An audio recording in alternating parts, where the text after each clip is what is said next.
things that are going to be very, very important to all of you in terms of graduating your postgraduate studies. Okay, for master student, you need at least one journal published, okay, or accepted. At the same time, for PhD, you need at least 2 accepted or published. All right. So that is actually become a major thing that you need to do. Okay. While we are talking about thesis writing, journal writing is totally different from thesis writing. Why? Because journal writing it's actually a summary of your thesis. It is not your thesis. All right. So you need to actually know about that concept first. All right. Before then only you are able to write a good article. And whatever that I'm going to teach you today, it is for the, all right, at least to the level of Scopus and Web of Science articles. All right. So that is my aim actually. All right. But it is okay if you don't want to aim for that. You want to actually just go for a, referred article, then it is a referred journal, it is okay. Okay, referred journal, it is okay, sorry, yeah. It's a referred journal, it is okay, which is not being, indexed in Scopus or Web of Science. But whatever that I am going to teach today, at least you can able to target for Scopus level journal, all right? So that will be my aim for today, right? So let us start the presentation with the second slide here. How you're going to start to write. Okay, that is why I put that thing here is start your article. So when you're actually writing your article, basically you can see here that, all right, that you can actually looking into a very different aspects here, right? You may actually start writing, then you searching for the journal that you're going to submit. But I would advise to all of you that what you need to do before you actually start writing your article is that read the articles in the journal that you want to submit. That means you already consider first, all right, this particular journal where I am going to submit my article. All right. So read through the latest published articles in that particular journal.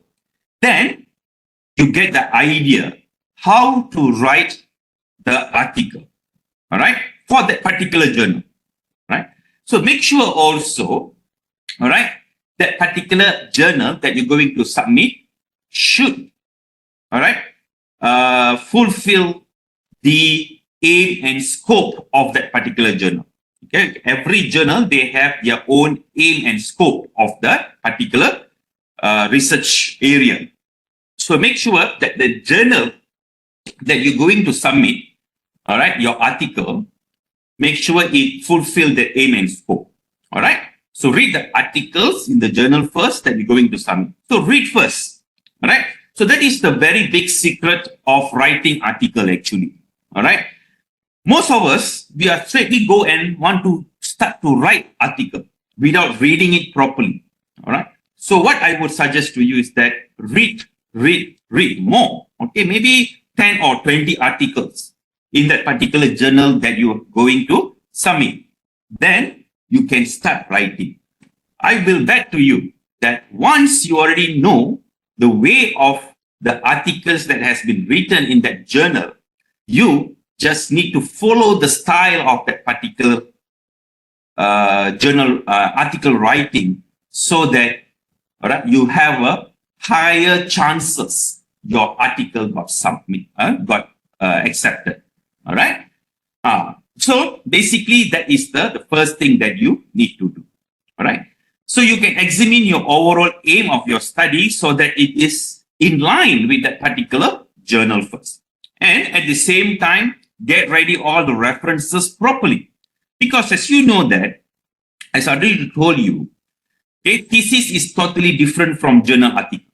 All right. So therefore, the references that you're going to have in your article, all right, will be just 10 or 20% of your overall, all right, thesis references. All right.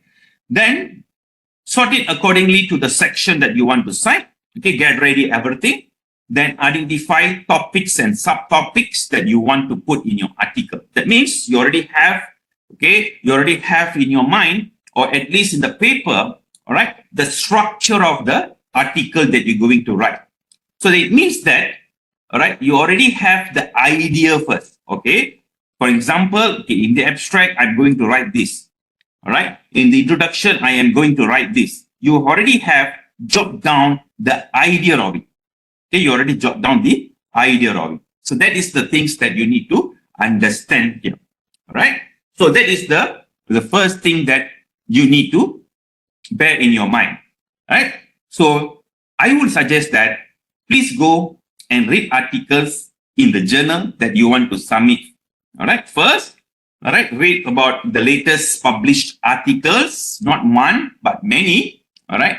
It can be around 10. No worries about that. Just read through and get used to the style of the writing. All right. Get to know what are the research that you are doing. Is it in line with your particular research? All right. Where is your research is standing? So whether that particular journal is suitable for your article or not. Okay. Everything must be decided first. Then you can start writing. Okay. You can start to write your paper. All right. So that is the things that you need to do basically. All right. So basically, as you can see here that in the article writing, all right, this is the structure of the article. Your article should be. All right. So the article should be in this way. Right. So any kind of an article which is not in this particular shape, then there is something wrong about it. Okay. So basically, you can see here that it should start with the abstract. So in the abstract, you will be having the problem statement. Okay, maybe before that, you have introduction, problem statement, the indication of the methodology, main findings, and what is the principal conclusion and significant. So this particular thing can be modified accordingly because certain journal, they have a certain way of writing abstract, right? So that is why if you read an article in the journal that is published by Emerald, for example, they have a different way of writing abstract. All right. So these are the things that you need to be clear. All right. But at least the abstract should contain all these things. All right. The problem statement, the objective, okay, the methodology, what are the findings, and what is the significance of your study. So that is the very basic abstraction. All right. That should contain. All right. Then you have an introduction. All right. So when you actually write your introduction, it should be in this way. Can you see the structure of the introduction? The structure of the introduction is like a funnel. Am I right? It's like a very general, very broad, then go to specific. So you can see that when you write the article in the introduction section, make sure it is actually a general to specific. All right. It's like a funnel shape, or I would say that is the inverted triangle. All right. So that is are the things that you need to know. Then you have a literature review. It is not a funnel, but it's like moving towards a funnel. All right. It is still a structure of like a square. Okay. Or I would say it like a rectangle here. All right. So because literature review, there is a structure for it. So there is no like it must be general to specific. All right. So the literature review in the article. All right. In the journal article in this way. Then you will be having methodology. So methodology you can see is very much square. Why? Because there is a systematic of writing the methodology. All right. You will be having a systematic way of writing the methodology. That means this must become first, then second, then third. Okay, there is a structure for it. So that is how you should actually visualize how you're going to write methodology in your article. Then it comes results, then comes discussion. Okay, you may actually combine both result and discussion together. All right. Then you will be having conclusion. Then for sure if you want to have any acknowledgement that you need to do, let's say you are doing your project, or sorry, your postgraduate studies based on any research grant, then you must put the acknowledgement properly. Then you will be having the references. All right. So this is how to write the article. All right. So starting from abstract, introduction, definition, results and discussion, then you will be having conclusion, acknowledgement, and references. All right. So these are the things that you must always be careful when you are actually doing it. Right. And make sure when you already wrote your article, all right, make sure that that particular article writing, it follows this way. And this is the very important thing that I'm going to say to you. This is a structure for research article. That means you do a research, right? Then you published it. It means that it contains data, primary data. That means there is some kind of a findings that you do with the research, then you put it here. All right? Which is totally different from review paper, systematic literature review paper, or what we call as a concept paper. All right? That is totally different because that will be based only on the research questions and literature review. All right? There won't be a section called results. Even in certain concept papers, they won't put methodology as well. All right? So you have to able to distinguish between the research paper, all right, concept paper, and also systematic literature review paper. There are three types of mainly, okay, students will use to write, right? One is research article. This is what the article structure should be, all right? The second one is the concept paper. Then the third one is a systematic literature review. The systematic literature review somehow like this. All right, there is a methodology, okay, then there is a results and so on. All right, by concept paper, seldom I have seen there is a results. Okay, methodology, yes, because they may say, okay, how they actually choose the articles and so on for their concept paper writing and so on. All right, so be clear that this particular structure is for research article. That means you do a research, you have the data, then you're going to present the data through your article. All right? So is it clear to all of you, students? Sorry, ladies and gentlemen, I'm actually thinking of my students. So here again, I'm not going into the article writing yet. So I need to actually give you the preparation that you need to do, right? Okay. So you already know, all right? For research article, there is a way of writing that particular research article. All right. What are the structures that you need to do? All right. So first of all, what you need to do, select the journal. Second, visualize that particular article structure, which I have shown you in the previous slide. All right.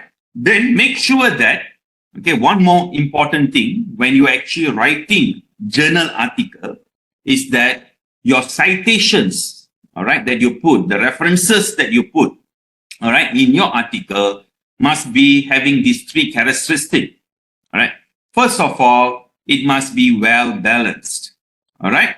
So it means that here is that there must be, all right, some kind of a balance in terms of the arguments that you put, all right.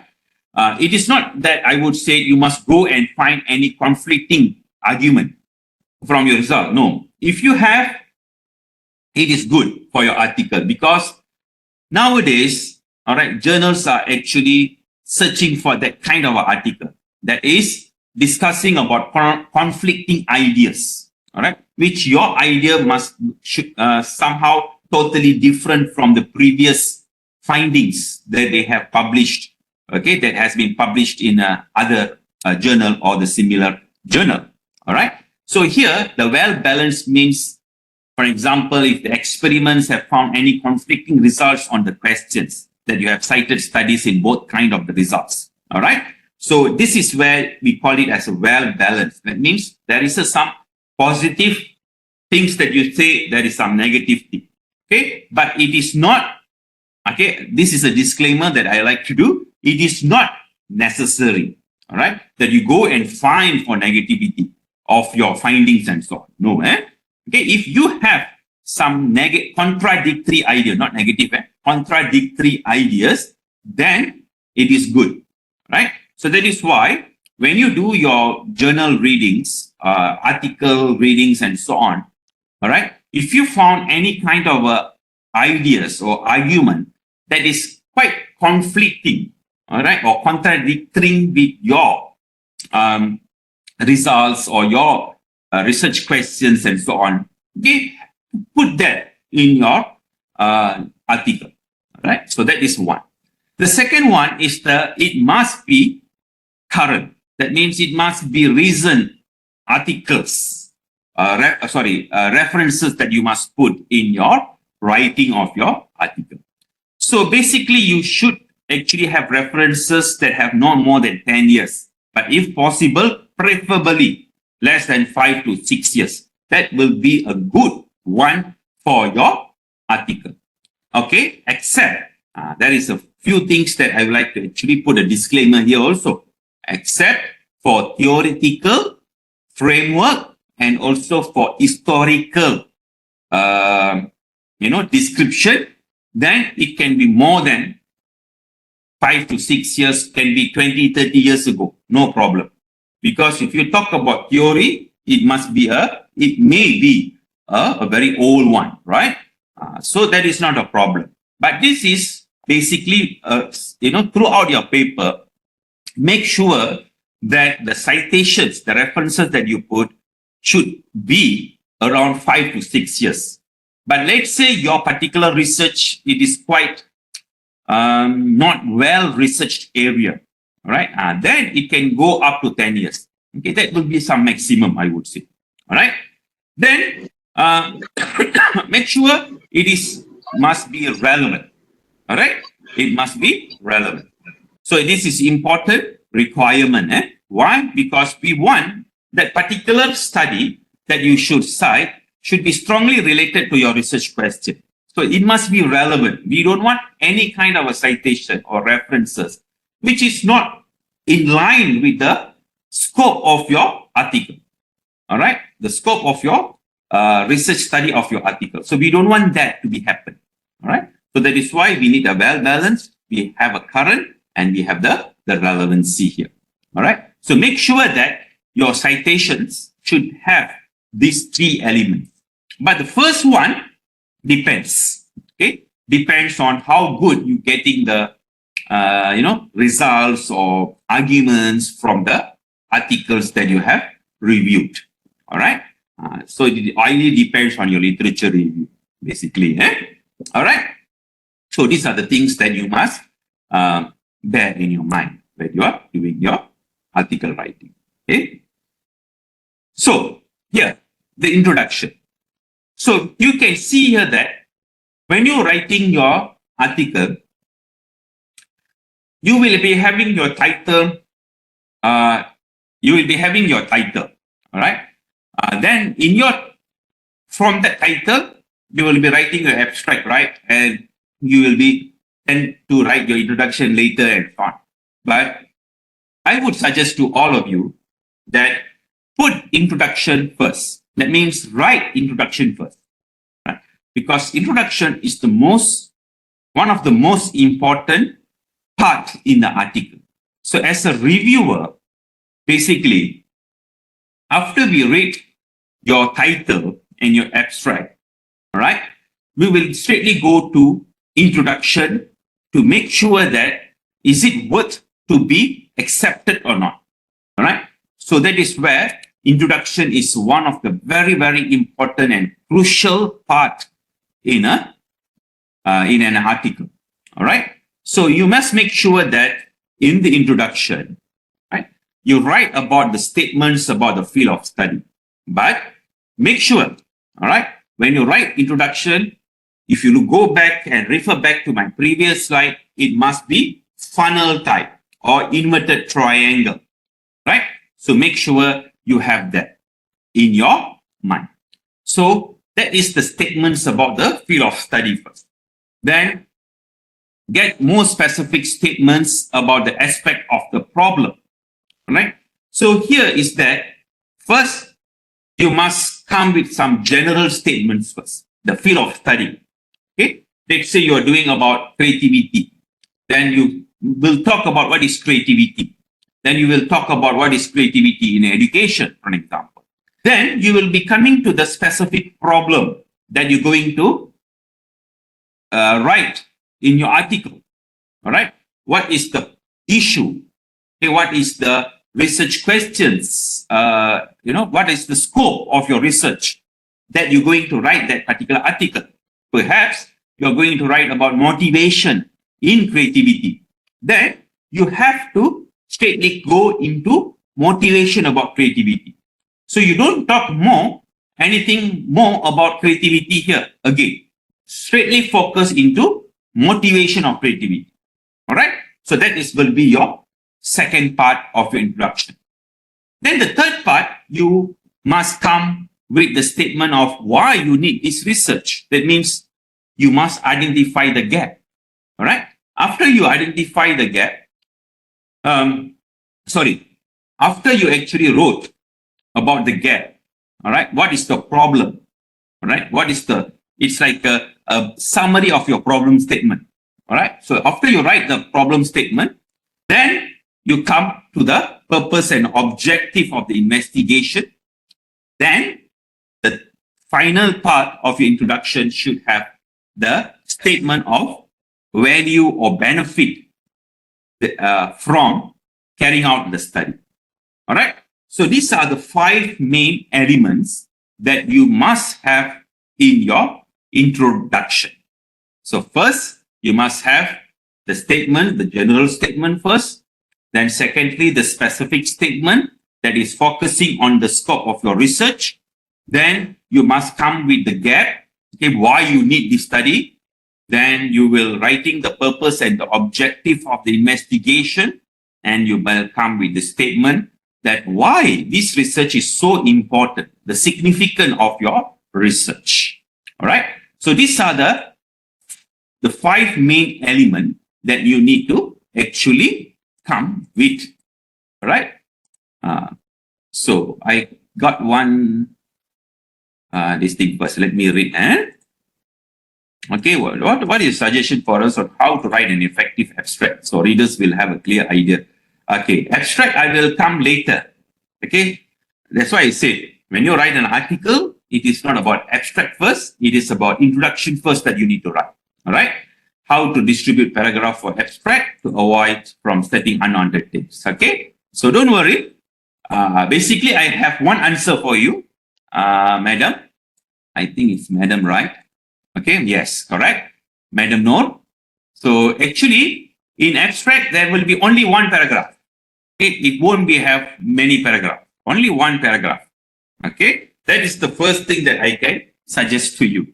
But later, I will actually come with you for how to write the abstract. So don't worry about that. Okay, madam?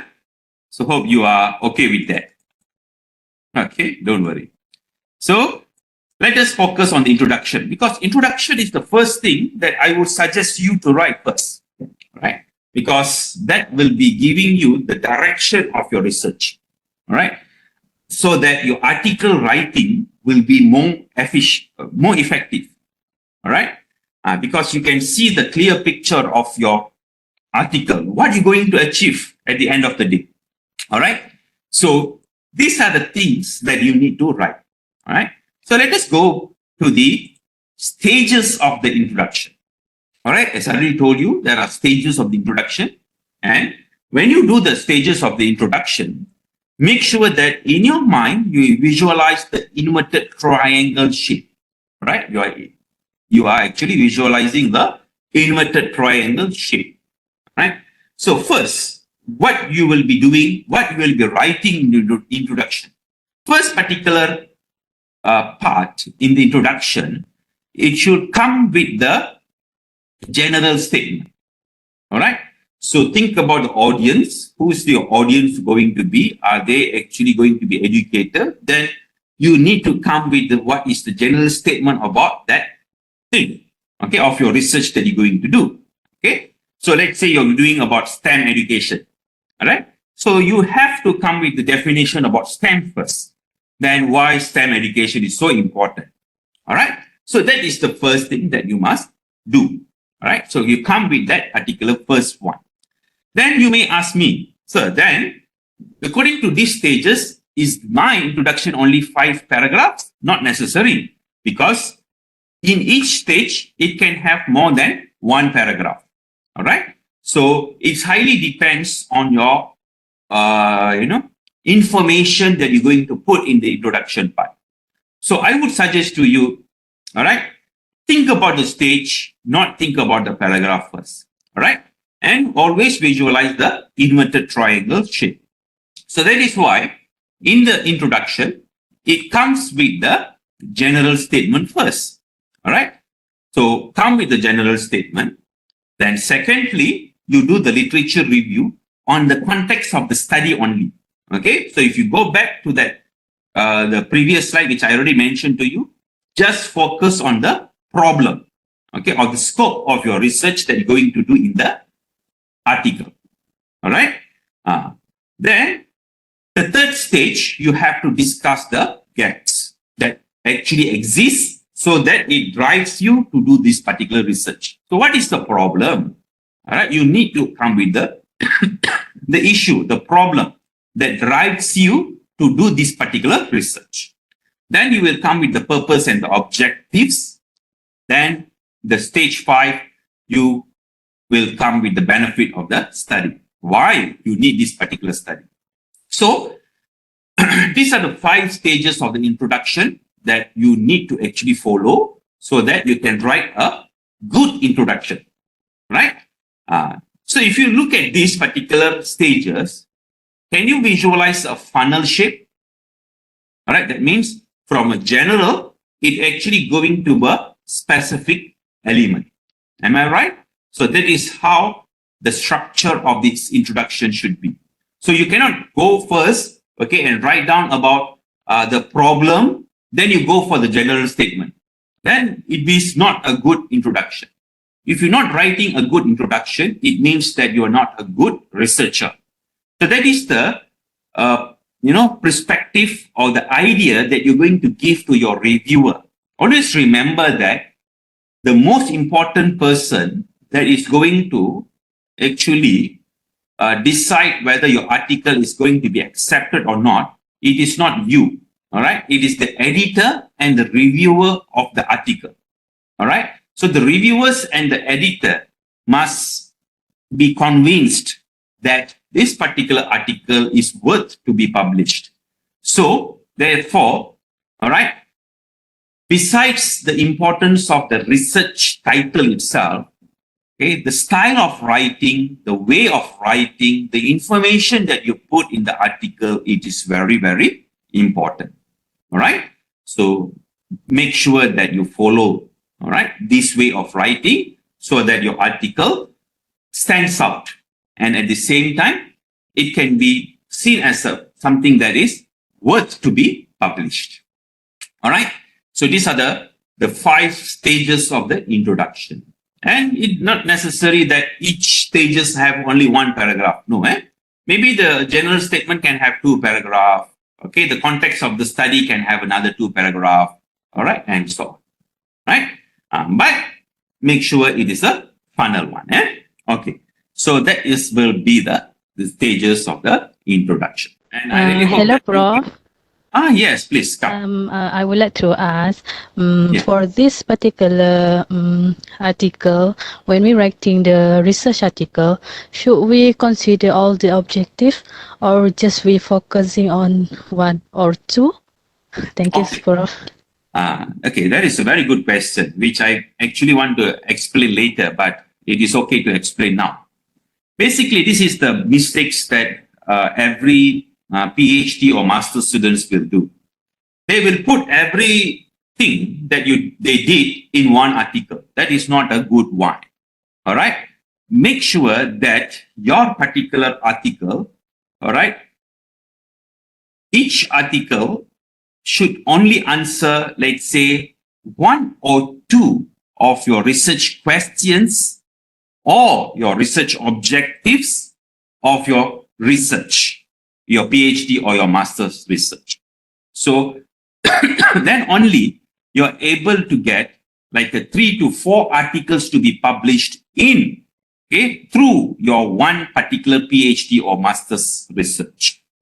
All right. So just choose one or two research questions, right, from your PhD or your master research and put it as a one article, right? Do not put every single objective in one article because there is a limitation of words that you should follow, okay, for each of the article.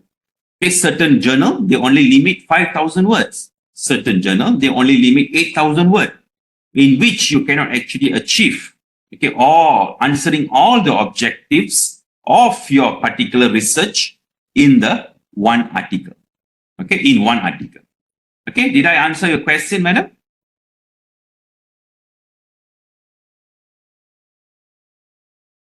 Yes, Prof. Thank you, Prof. Okay, all right. So make sure do not put every single objectives or your whole research, your PhD research in one article. Okay, that is a waste of your research. Right? Actually, your research can produce more than 2. Okay, it can be go for 3, 4, 5 articles actually. All right. So make sure that this is how you should write. Then you may ask me, then sir, okay, how about the general statement? General statement always be the same, right? Yes, it can be the same, but you don't copy and paste this exactly what you wrote in your first article. All right. You paraphrase, okay, paraphrase that particular general statement for your second article. You can have the same references, doesn't matter. All right. That is for your general statement and so on. All right. For sure, since your objective will be different from article 1 and article 2, the context of the study will be changed. All right. Same thing goes for the gap. The gap, okay, would be a little bit similar because the main issue will be the same. So you paraphrase, all right, for article 1 and article 2 and put the same references, but you need to paraphrase it. You cannot just copy and paste, all right? When for sure purpose and objective will be different, benefit of the study also can be the same, but paraphrasing, all right? So this is how we do the strategic for our writing article, yeah? Okay, for the PhD or your master research. Okay, so I really hope that you're able to get the idea of how to do that. Hello, sir. Hello, Prof. Yes, please. Okay. How about like this, Prof? If we have put our dissertation or thesis to article, like you say, we cannot just copy, but must paraphrase the word. And then we have the same reference, but we should have a different objective. How about explain this, Prof? Because if we have different objective, of course we have different direction from thesis to the article. Thank you very much for answering. Okay, thank you, Saifullah. Okay, sir. Actually, what I'm trying to mean here is about the general statement. Okay, because general statement, whatever that you're doing, let's say you're doing about STEM education. Okay, maybe you're doing about science education, right? So the article 1 and article 2 still have the component of science education, right? So what I'm trying to mean about the paraphrase thing here, it is about the general statement. Because for sure, in article 1 that you're going to write, article 2 that you're going to write, basically will be having the statement about science education. Because your overall study is about science education, right? So even there is some differences in the objective. So that is why I say the general statement might be the same, but you need to paraphrase. Because for sure, you have to explain about the concept of science education. And for sure, after that, the context of the study, for sure, it's going to be different. Okay, I think you missed out the thing that I wanted to say here. For sure, it will be different. Why? Because your objective will be different, right? From your Article 1 and Article 2. So that's the thing. And even some of the gaps, okay, because some of the problem is a general problem, right? That is actually intend you to do this particular study. So what will happen is that some of the statement in the gap will be the same. So that is why you need to actually paraphrase it. All right. For sure, the purpose and objective will be different. And the benefit of the study, because it's very general, right? It will be the same actually. Because at the end of the day, what you're going to say, okay, it's going to benefit the teachers, right? Or going to benefit the student. It's going to be the same, right? So that is why I said in Article 1 and Article 2, you need to do some paraphrasing this, because the benefit of the study is actually the contribution of the study overall, okay, as general. So it will be a little bit similar, right? It will be similar, all right? So that is why you need to paraphrase. So did you get the point, sir? Okay, Prof, thank you very much. But I mean, may I have the same objective from thesis to Article 1 and Article 2? I mean, if Yes. you Should have the same. You should have the same objectives of your thesis. You cannot run away from that actually, because your research reflected in your thesis, right? And you are trying to actually pick up the objective from your thesis. So the objective will be the same. Doesn't matter. Thank you very much, Prof. No worries. No worries. Okay. So it will be the same. Okay. Maybe I understood the things that he's trying to do. Okay. Now I got the idea already. Okay. So I really hope that you're able to get the point here. Okay. For sure, the purpose and the objective that you stated in the thesis will be the similar to your article. But the thing is, maybe objective 1 and objective 2, you put article A, objective 3 and 4, you put article B. That's all.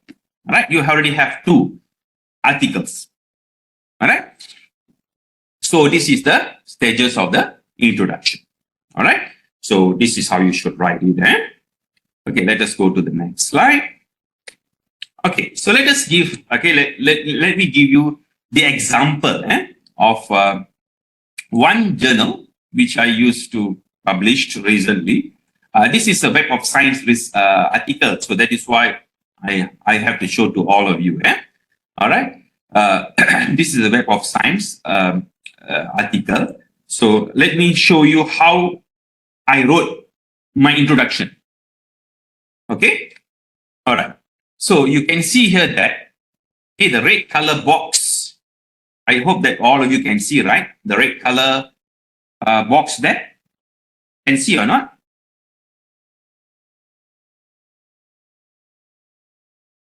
Yes, sir. Can, okay, thank you.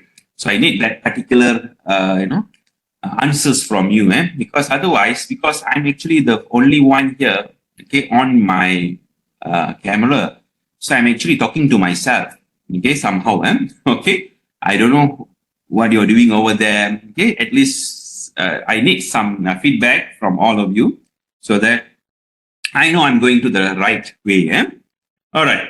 So this is the first stage of the introduction, the red color box. You can see here that I have 2 paragraphs here, right? So this is the first paragraph for general statement, the second paragraph about the general statement. Then you can see the blue color box. This is the second, all right, stage of the introduction, which is actually talking about the specific problem of the research. All right. So the first one, the red color one, is a general statement. The blue color one is the specific problem of my research. All right. So done. Then we go to the number 3. Am I right? So number 3 will be the gap. All right. So the purple color box is the gaps. All right. So I talk about the gaps that exist, which lead me to do the research. All right. So I have to come with the literature review to show that, okay, this particular research is important, why I'm going to do this research, and why, okay, the problems that actually exist here leading me to solve the problem. All right. So this is how I am going to actually write my the third stage of my introduction. All right. So after I get my stages, the third stage, the purple color box here, I will move to the next one is the purpose and the objective of the research. So the purpose and the objective I didn't put in the, as a numbering. Okay, it's just a statement research. Okay, if you can see here that most of the Web of Science or Scopus papers, most of the journal, they don't have the numbers for the objective. They will give the objective in the statement. All right. So this is the yellow color one is the purpose and the objective. Then the green color one is the benefit of the study. You see, this is how I structured my introduction. All right. So this is how we can actually start to do our introduction. I think after you looking at this particular thing, okay, get the idea of how to write the introduction, you already can start to write your introduction now. All right. You can already start to write your introduction now. So please put the 5 boxes there, the 5 stages, and put it accordingly, write it properly, then you can get it. All right. So this is how you can do it. Maybe you can actually refer to my paper, which is which you can actually just Google this particular title and it will be appear. Okay, and you can download and look at it. Okay, but not necessarily you must follow my paper, right? You can actually refer to the other published paper as well. Usually it has the same structure, right? Usually they have the same structure. All right. So this is what you need to actually do in terms of writing the introduction, the 5 stages here. All right. And if you're looking into my examples that I pointed here, all right. So this is how I actually structured my introduction into the 5 stages thing. And at the same time, I put it in the inverted triangle shape. Okay, done. So when I'm actually done with my introduction, the second point, okay, the second part of my article should be the literature review. But before that, I just want to make sure that you always have the funnel view, okay, for your introduction, right? So that is why you need to actually put the funnel, all right, on your eyes and looking your introduction in that particular shape, all right? Then your introduction should be a good one, right? So that is how to write a good introduction, basically. So I really hope that you understand today that introduction is very important part because that is how you attract the attention of that reviewer. Because the reviewer can understand better what you are trying to achieve in that particular article. Okay, why this particular article is worth to be published in that journal. So these are the 2 answers that can be answered by these are the 2 questions that can be answered by the introduction. All right. So a good introduction is very, very important. Okay. So done. So that is how you should actually look into the introduction. Now we go to the literature review part. So if you really look into the literature review structure, it is quite structured. It means that it still can be said it's like a rectangle shape or it's a square one. Because why? Because in this literature review, you just need to come with the arguments and statements that related to the research or the objectives that you are trying to do in your, the objective that you are trying to do in your article. All right. So let's say you're trying to do about creativity in among students, creative motivation among students. All right. So I would say that your literature review should be divided into 2 parts. One, you talk about creativity among the student. Then another one is the motivation, okay, towards creativity. There's only 2 things that you can actually talk. for the literature review, right? So that is how you should structure your literature review. So the structure of the literature review can be just put literature review, you can put it in that way, or you can actually have the name of the topic for the literature review. All right. And even in the literature review itself, you can have topic and subtopic. All right. So that's just like what I mentioned to you. Let's say you're going to do about creative motivation among students. So what you need to do is here is that you will be coming, okay, with two main topics for your literature review. One, creativity among students, or creativity in education. As a general, you put it there. All right, that focusing on the student. Then the second one, you can talk about the creativity motivation. All right, creative motivation. So you can actually have these two things in your literature review. All right. So basically, in the literature review, you should summarize the current state of knowledge in the area of investigation. All right. So basically, you must answer two main questions in your literature review. What previous research has been done on your problem, and what are the pertinent theories of the phenomenon? So these are the two main things that you will be answering. So that is why in the literature review itself, all right, in that particular certain part of your explanation, you can actually explain about your theoretical framework, all right, or the theory that related to your objective. Okay, so this is where you must be very careful. Right? Why I'm telling you that you must be very careful is because certain objective of your particular article, okay, that you have chosen. Let's say you chose objective 1 and objective 2. Okay, like what Mr. Saifullah mentioned just now. All right, he has objective 1 and objective 2, and he want to put it as article A. Objective 3 and 4, you want to put it as article B. Okay, let's say you have these two things.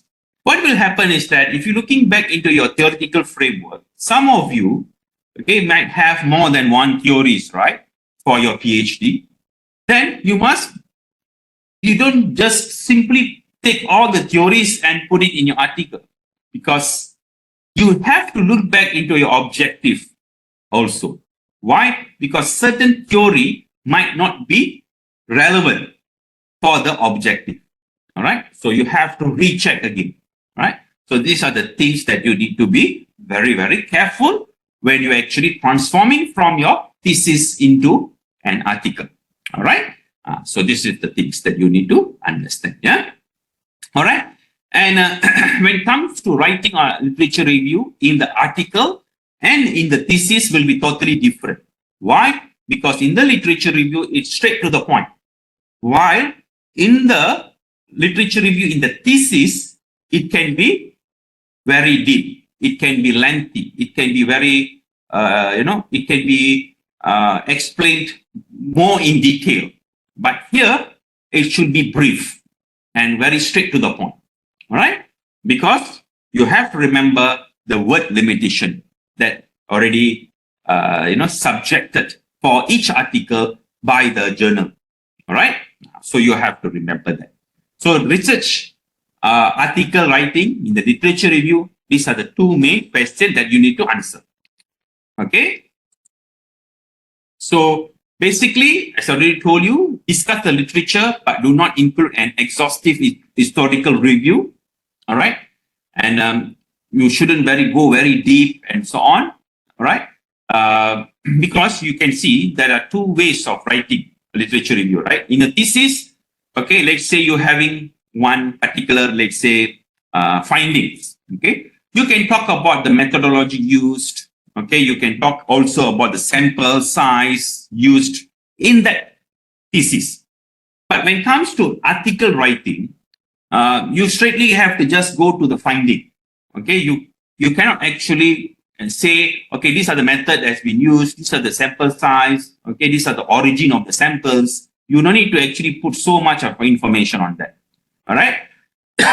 So that is why you have to be very straight to the point. Okay. When writing literature review for your research article, especially when it comes to the writing a good research article in terms of literature review here, straight to the point. Yeah? And cite and reference only works pertinent to the specific issue and not works that only tangential or general significant. That is the very, very important thing that you need to understand. Because the general statement is already been put in the introduction, right? Maybe 1 or 2 paragraphs, that's all. When it comes to literature review, don't go and repeat again the general statement. All right? The literature review should be more focused on the context of the study. Just like, okay, I would say the literature review part in the research article is the expansion of the stage 2 of your introduction. Because it straightly go to the topic or the specific element of your research. All right? So that is what you need to actually do when it comes for the literature review for your article. So you don't talk about anymore about very general statement anymore, right? In your literature review. Then if you summarize earlier works, okay, please avoid non-essential details. Instead, emphasize pertinent findings, relevant methodological issue, and major conclusions. All right. So these are the things that you have to actually put in your article. All right. So always remember there are differences between article writing and also thesis writing. Okay. Totally different. The way you're going to write and so on. All right. So that will be the literature review that you need to do basically when it comes for the article writing. So how to do a literature analysis when you want to actually achieve a good article writing, all right, for your literature review part. Basically, I will come with a few strategic here for you, all right.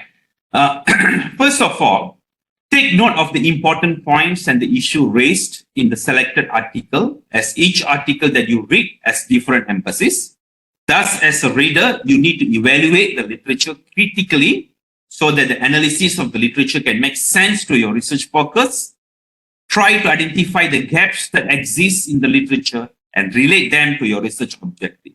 So these are the things that you basically need to do when it comes for the literature analysis for your article writing.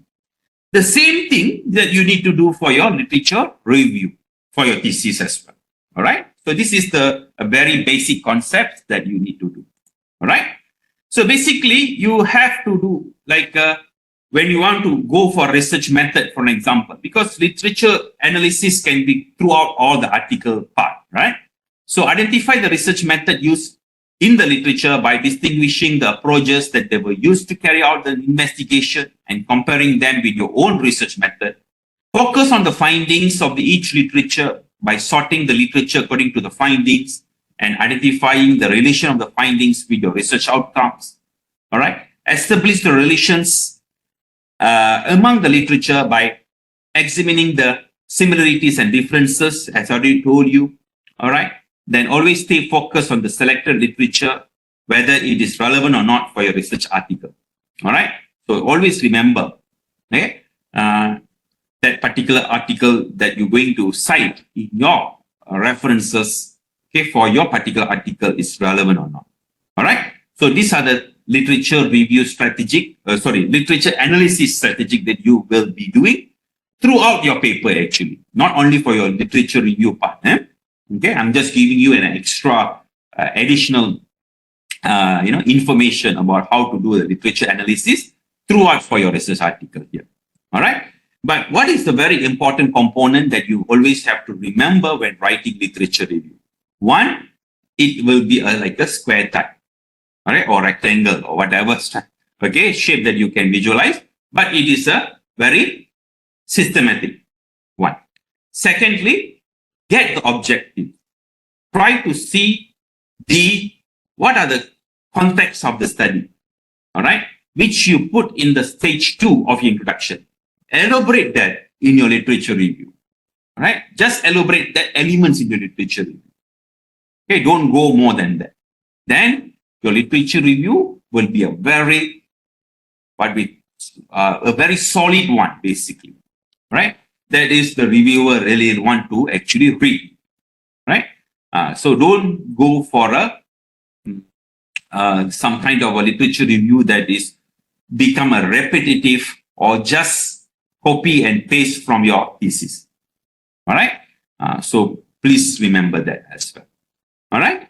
So that is the things that you need to understand for your literature review.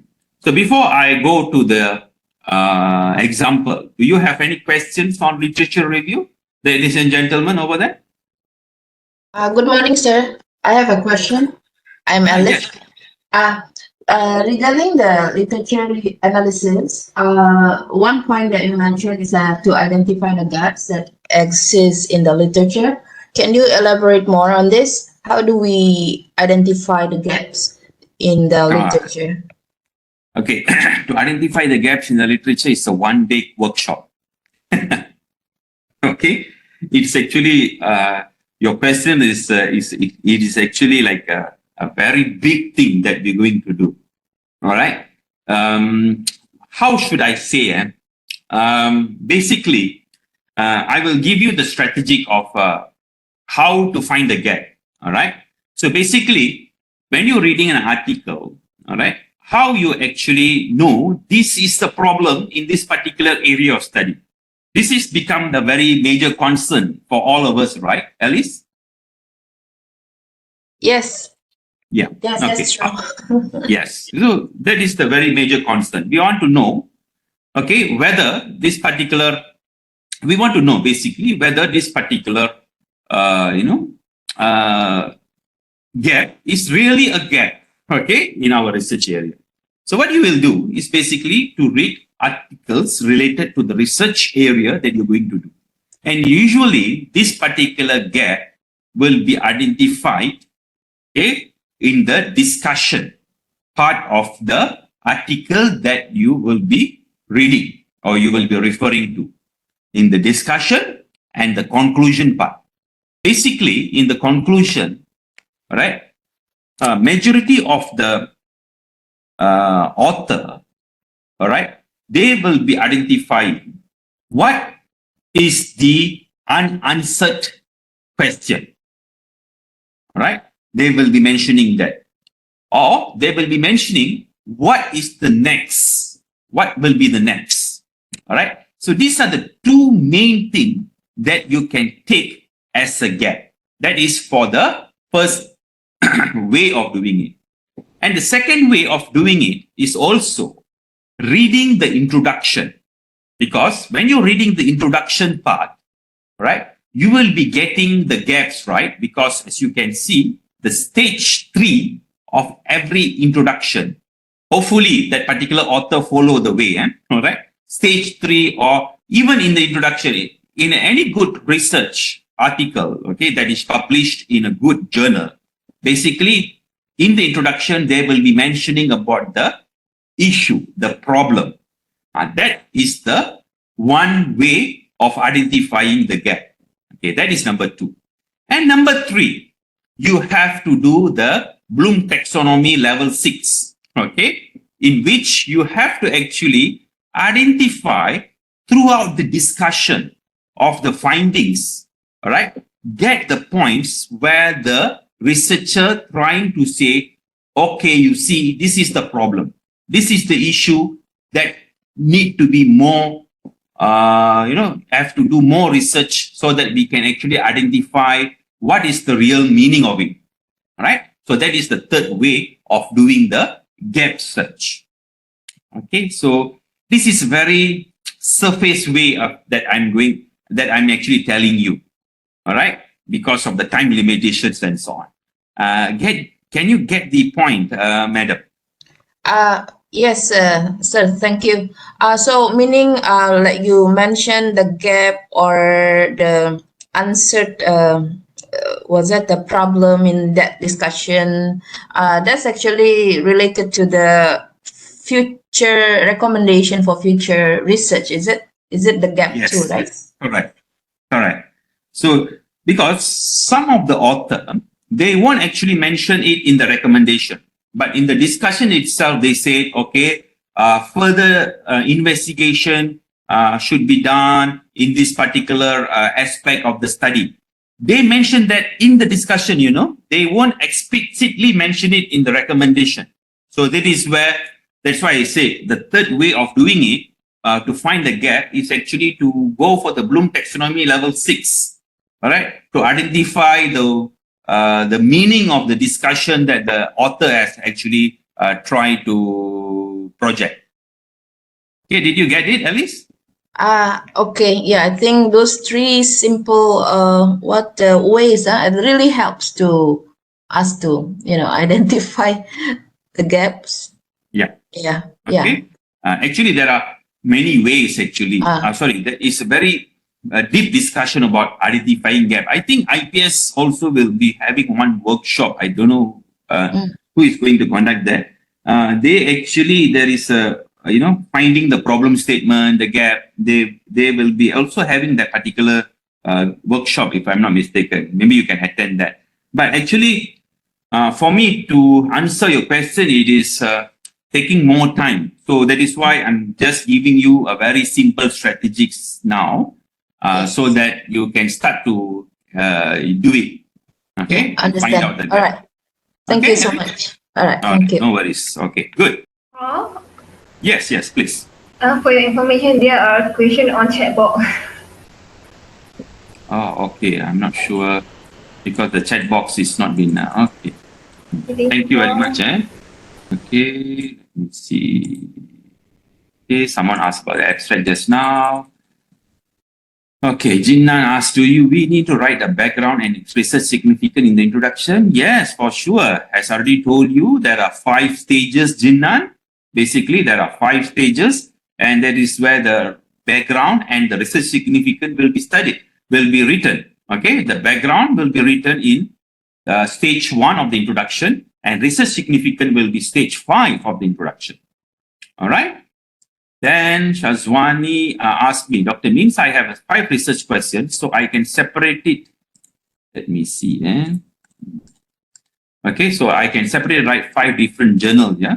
Okay, 1 research question, 1 article. Yes, depends on the quantum of the research question. Because some research question, you can elaborate until, it can produce 1 article. So that is why you need to combine some of the research question. All right. So if you think that the quantum of your research question can stand for 1 article, 1 research question, then go for it, Shazwani. Okay, Intan say 1 or 2. Okay, so that is Intan's answer for it. All right. Depends. It depends on the quantum of the work. Okay. Then Kathleen Ng asked, benefit of the study. It means the significant? Yes, for sure. Okay. Benefit and significant of the study must come together. All right. Then Noor asked me, do we mentioning about paraphrasing? How about plagiarism? Okay. That's why I say, when you actually do the paraphrase, there is no plagiarism there. Why? You need to worry about plagiarism when, first of all, you already have the references put. Okay. When you have the references, you have already cited that particular reference, then it is not a plagiarism anymore. Then you're not copy and paste exactly, right? You do some paraphrasing, right? So there is no plagiarism at all. All right. Do we have any specific rate? Yes. Basically, a good journal will be only accepting 20% of the similarity rate. All right. But certain journal, they are actually accepting 30% and so on. Okay. All say can. Okay. Then only ask me, Prof, can you implement the format of writing intro as for SLR as well? Yes, you can do that. Okay, you can do that. No worries about that, because in systematic literature review, a very important point that you will be actually doing is about the answering the research question. Okay, which is in the purpose and the objective stage of your introduction. You will be mentioning about the research question, right? You will be mentioning the research question rather than, the objectives, rather than the objective. Okay, can we implement the format of writing intro? Okay, Sudha. Then Sibing, I have the same question. It is difficult to find the gap. I think I already mentioned about to Madam Alice just now. I think the similar answer can be gone to Sibing. All right. Then Kathleen Ng, do we still need to do literature analysis for the article if we write the article is based from the research thesis? Okay. So this is where, okay, actually, Kathleen, you no need to do any literature analysis anymore because you already have the thesis, right? So if you want to just collect from there and put it here, then you need to do a paraphrasing and you need to do a structuring. That's all. All right. Then, and one more thing, Kathleen, okay, I forgot to mention this. All right. You must make sure that, all right, the article writing is totally different from thesis writing, right?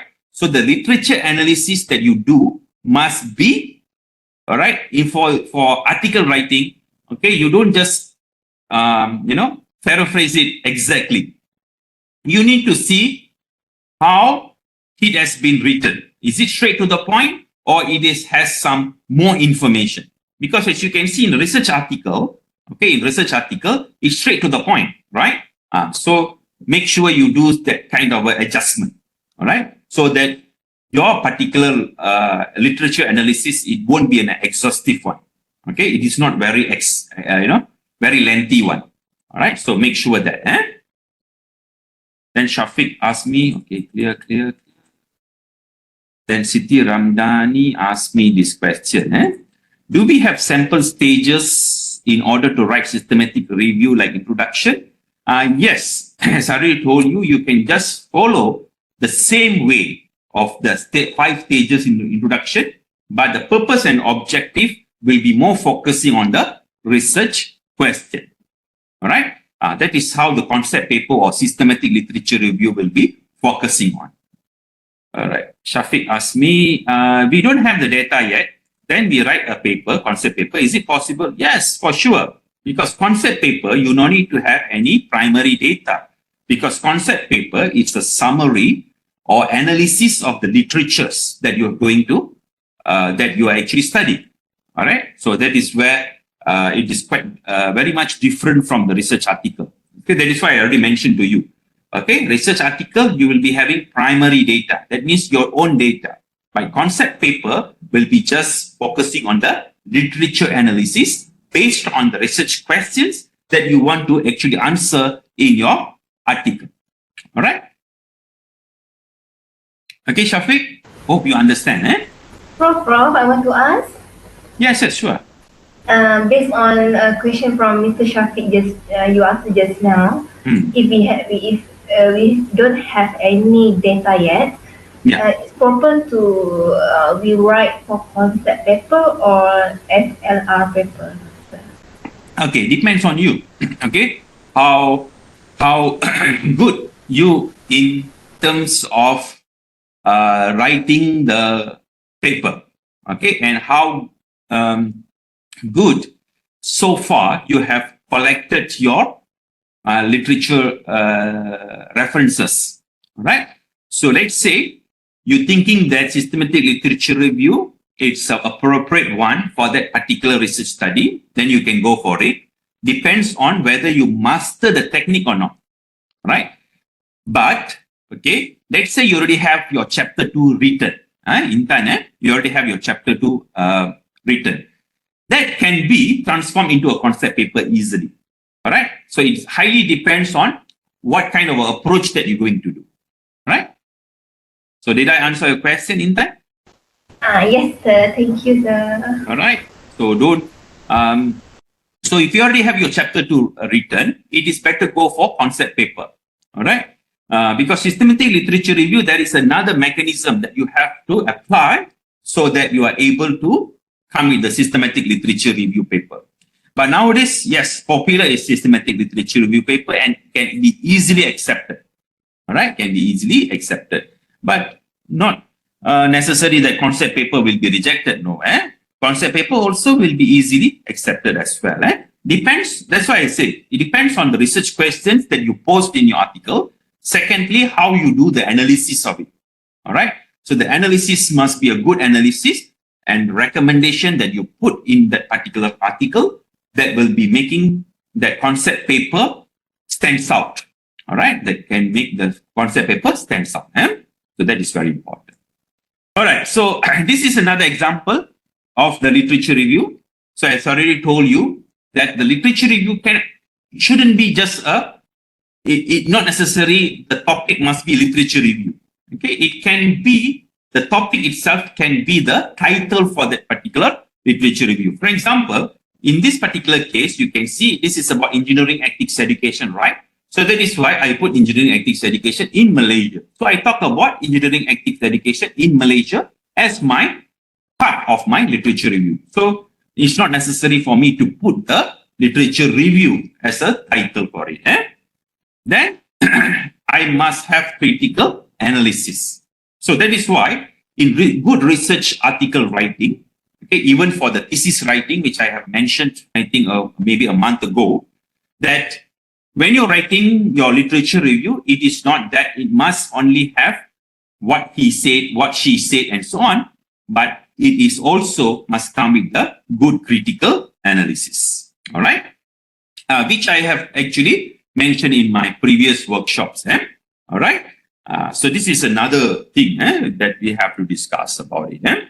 But I really hope that you know what is critical analysis. Then from there, make sure that in your article writing, there is a critical analysis, right? Then you see, since my title is about what? Okay, let me go back again. Sorry, go back here and there.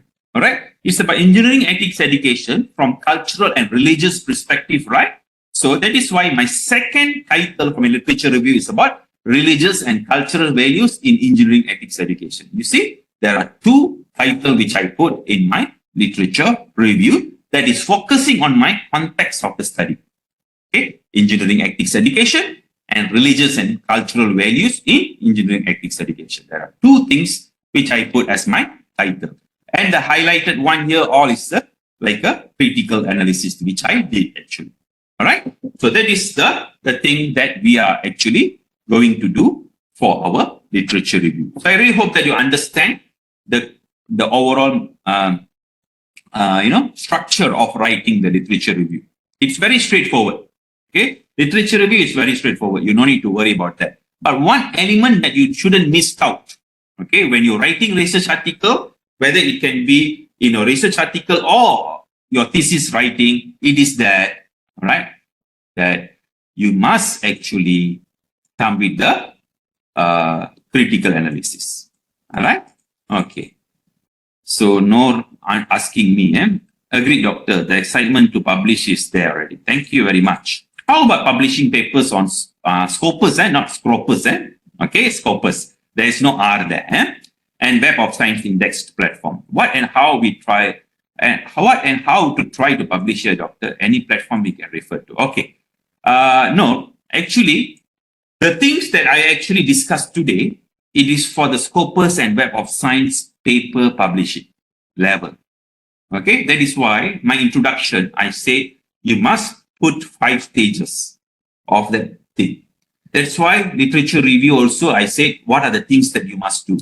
Even in my other discussion that I'm going to do here, okay, presentation here, it is fully focusing for Scopus and Web of Science indexed journal. All right. So follow my way and you can get it. That is one. All right. Secondly, what you need to do is that when you want to go for Scopus and Web of Science journals, what you need to do is that to go and search for that journals in the respective database. So you can go to the Web of Science website, and also you can go to the Scopus website to get the journals. Unfortunately, we in UPSI, we don't have Web of Science database. We subscribe to Scopus database. So through the library, system, we can actually access to Scopus database. All right. So you can go and try to look into the journals and also the articles related to your research area. Get used to that articles, the recent articles basically, so that you know, okay, this is the standard that you must follow for your article writing in Scopus and Web of Science. All right. For Scopus, no problem because we already have that. All right. And for Web of Science, how to go about it? Okay. Mostly certain journal, they have a open access, okay, article. Then you can go for it. And how to identify whether it is a Web of Science and so on, you can actually go to the master list of the Web of Science website. It is freely available. You can check from there. Secondly, you can also go to the name of the journal. All right, you go and put the name of the journal in Google search. You go to the website. If there is a impact factor, then it is a Web of Science. It must be impact factor and it must be indexed in Web of Science either in SSCI, Social Science Citation Index, or Science Citation Index Expanded, or Art and Humanities Index, and we have also Emerging Source Citation Index. There are 4, Web of Science, structure, or what we call databases in the Web of Science itself. So if it's either one, then it is a Web of Science index. All right. So that is how we can actually identify the Web of Science one. Okay. For Scopus, it's not a problem. You can go through the websites, from the library itself. Okay. Did I answer your question, Madam?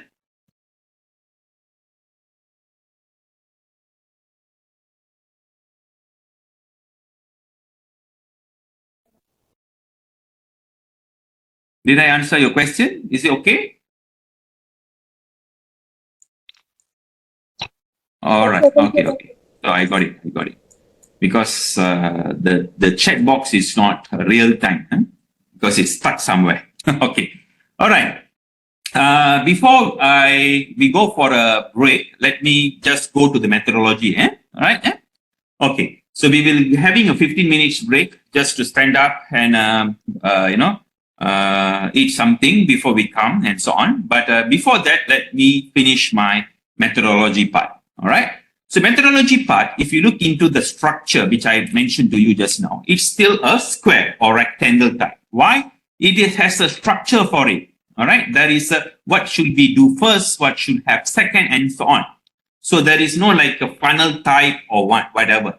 So if you look into this methodology part, what you need to do basically is that to help the reader through the sequence as he or she were a participant.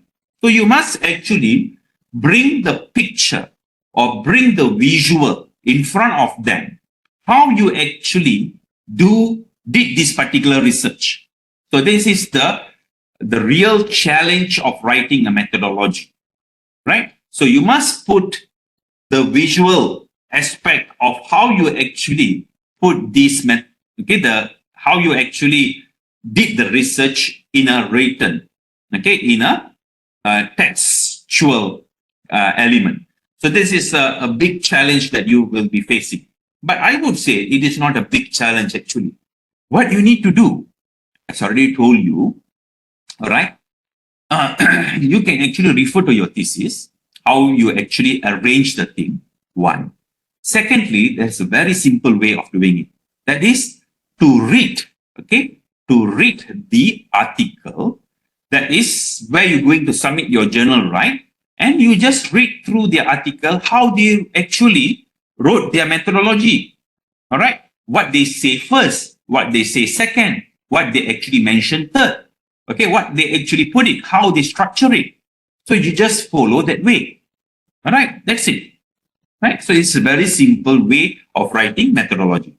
But the thing is that you must always make sure that you actually give a proper visual to them. All right. So what is a proper visual? So it means that what you actually do first, all right, you must explain it first. Do not explain what you actually did last first, then what is first at the first, first to the last. All right. So you must follow proper sequence. All right.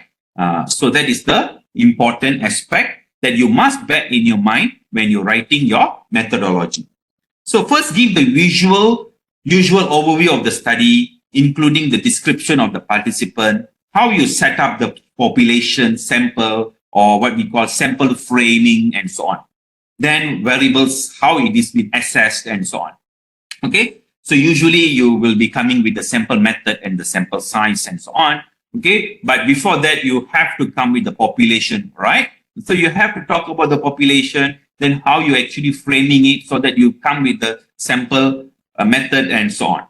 Then show the sample items from the questionnaires, okay? How you actually do these things.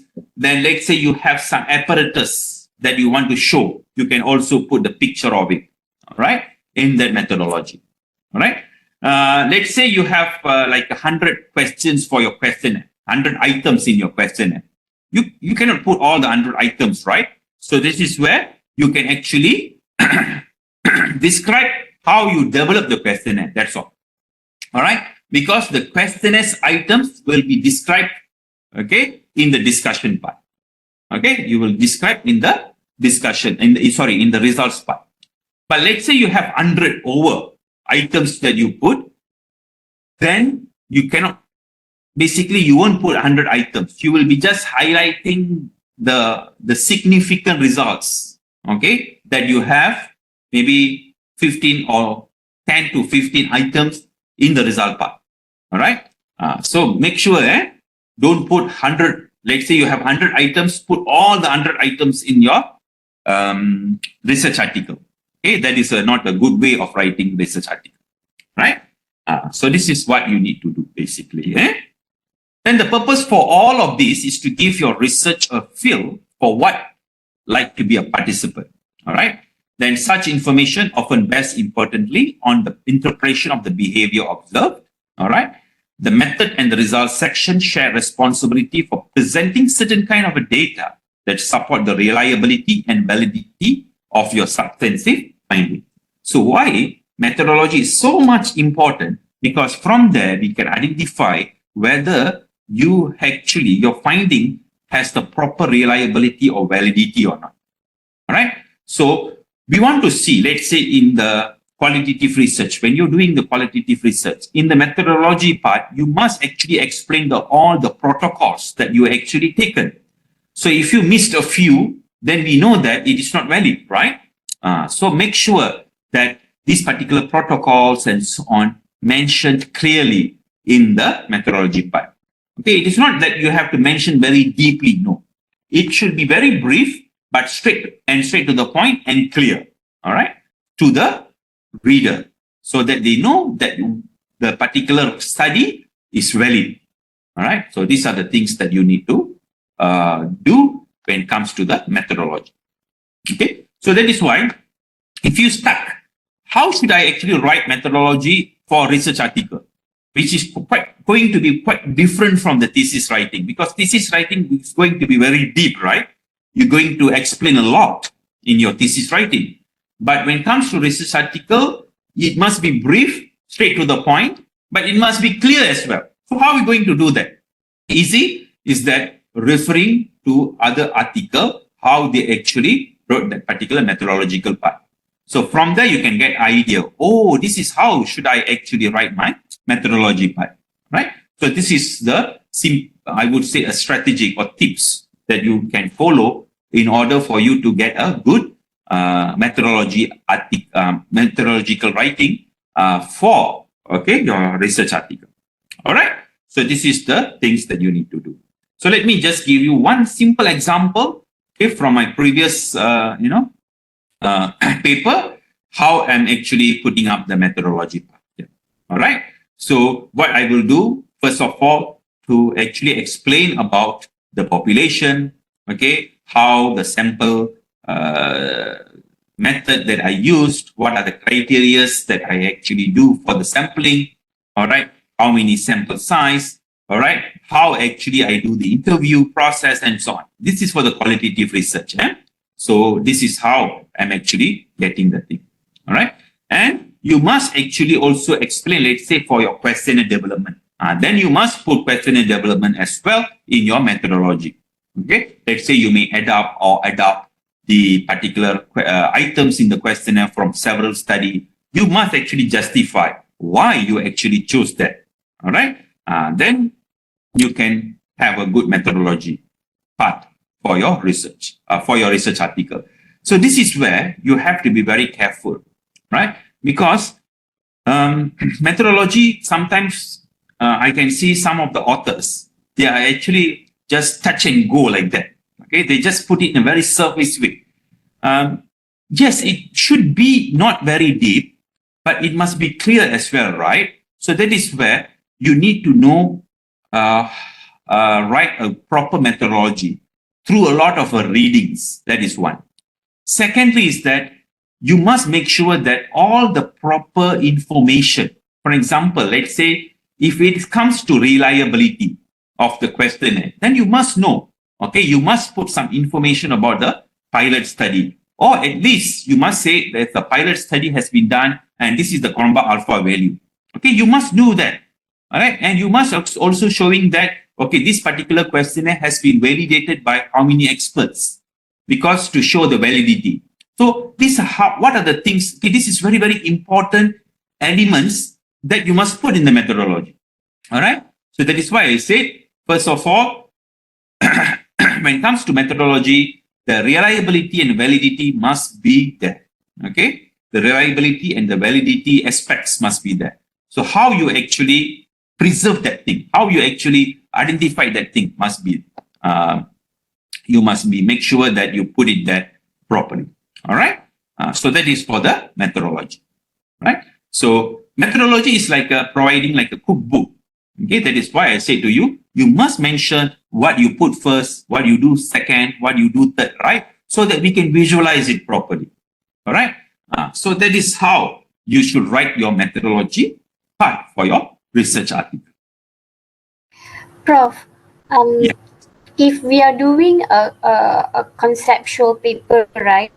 Yes. So this methodology will be also like a kind of review, or Okay.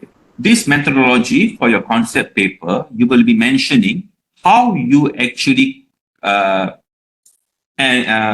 do the literature collection first. Secondly, how you do the analysis.